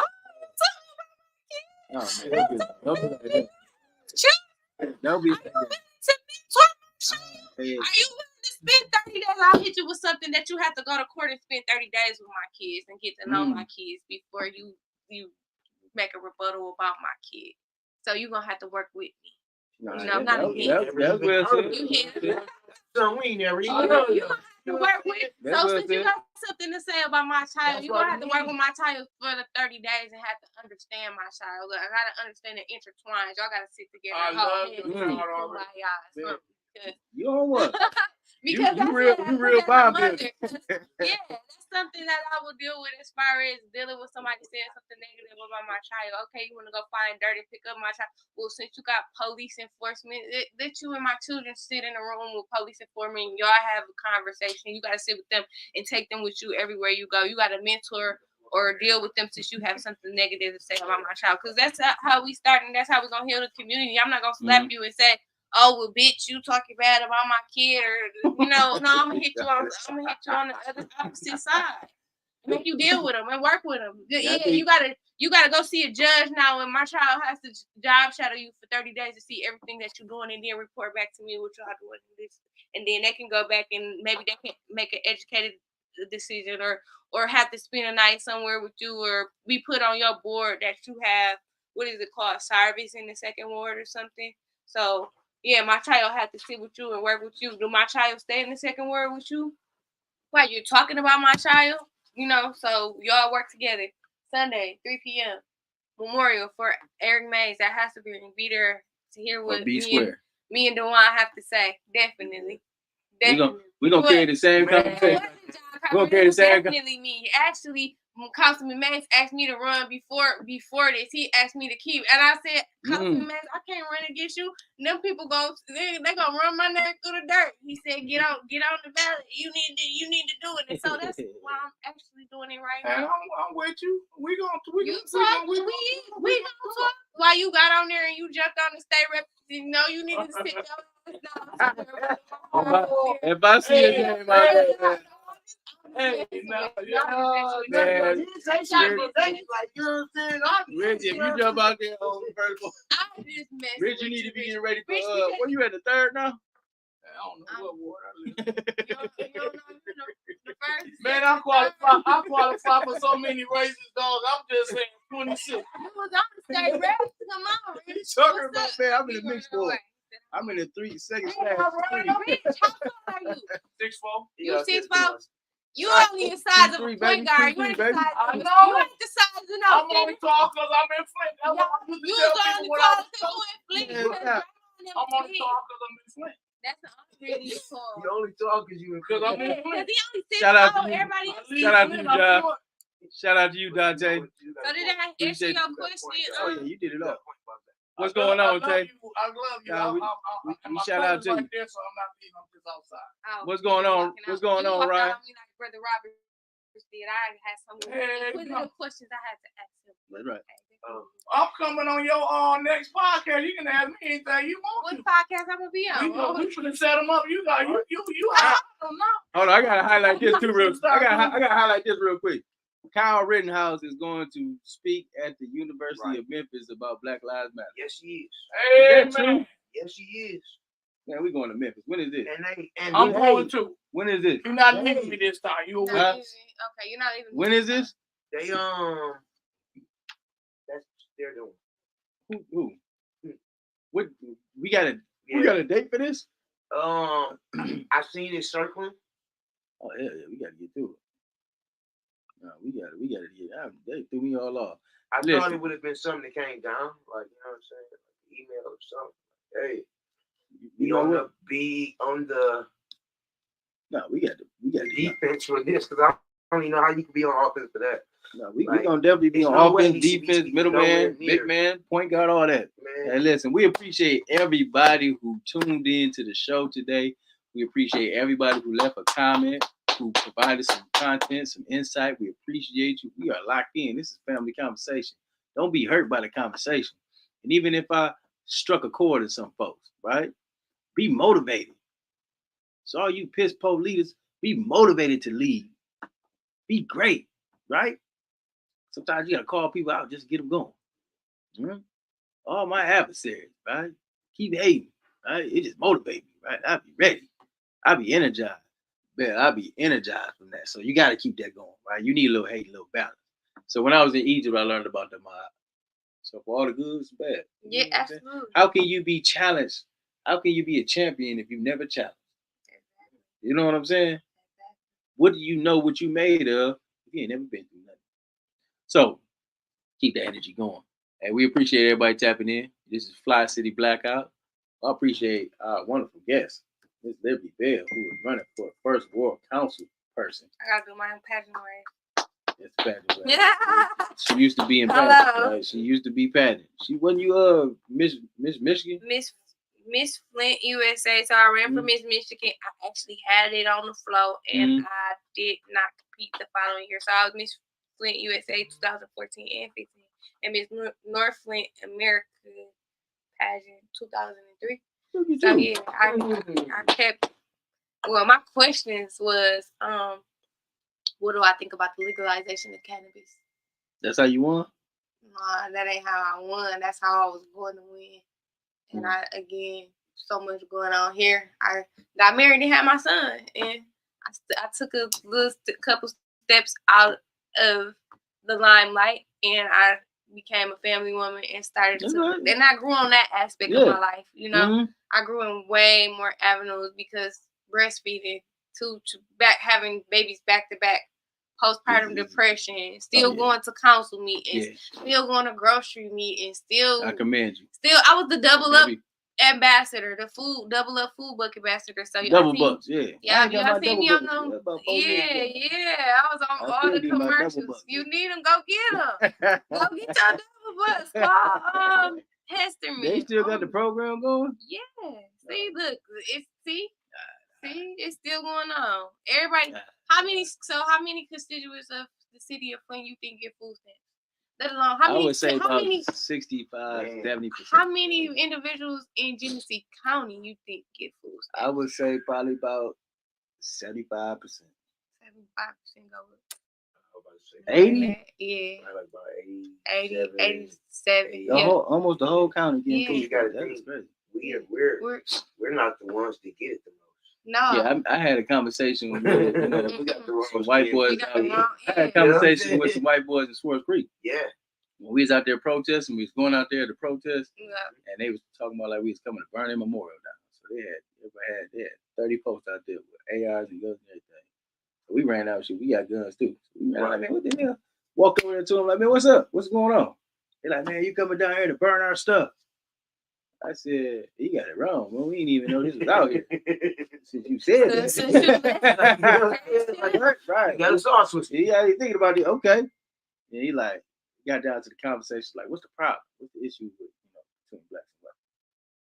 He told me, like, man, y'all getting all the food stamps. I said, man, see, this is a big misconception. Right. Y'all, white people on more assistance than we are. Right? You realize they don't get denied. They don't get denied. We get denied. Again, why we keep getting handed down the fight? What they say, go have another baby or quit your job.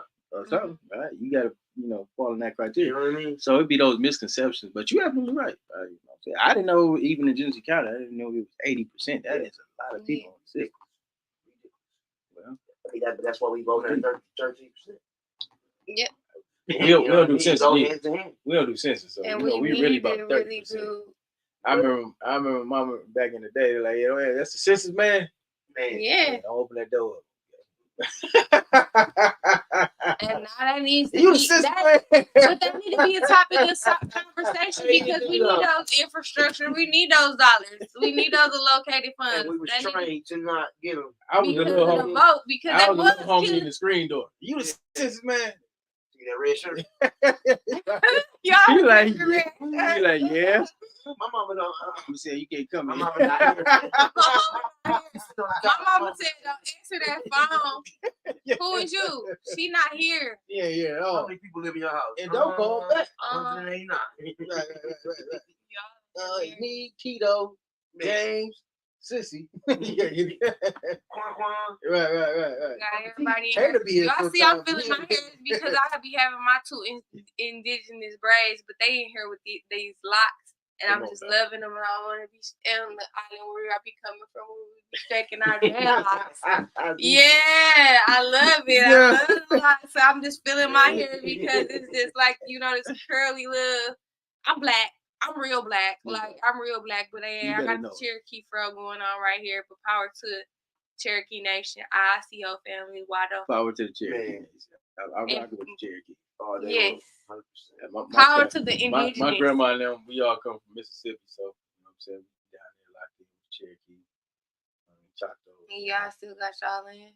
Yeah, we got like 43 acres of land out of Mississippi.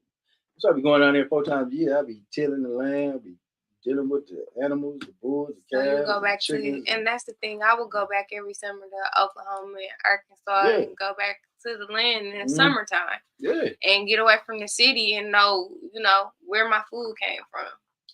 It'd be the best tasting food when you process it yourself.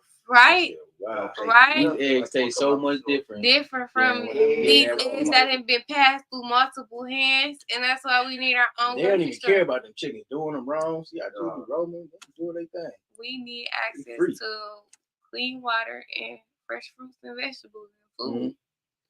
I think that might be an initiative you want to do first. The whole outdoor gardening. And that's the thing. I'm trying to get back to that, but I've got some black from people downtown. They've been telling me different. Yeah, I know. We'll talk off camera. We'll talk off camera. We ain't tripping with you. But I was told to link up with Mr. DeWaun Robinson a couple times. Come on now. Come on. You obviously the people's hero. So they send me back to the side to talk to you, sure. I'm definitely down for whatever. DeWaun spit me though, y'all. DeWaun spit me in 2020. He will not have conversations. I was like, DeWaun, I need to have these conversations with you because I know what you about to do in the next couple years.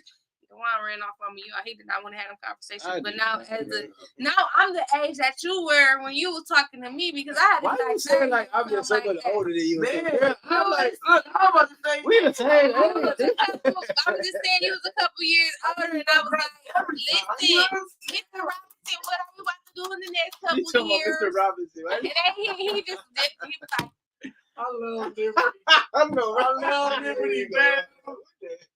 I love you too, Rich. Hey, listen, we appreciate everybody for tapping in. I can tell you what. Fli-City Blackout. What's up? In 2030, the first ward is yours. You can tell me in 2026.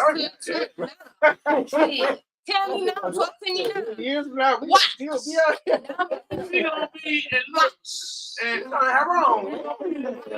we're going to be in a wheelchair. We trying to see what have all the energy. All we're going to be doing is sit back. I'm working on it. That's too late. Man, I'm working. Like she gonna be burnt out, gave up. How much you want to bet?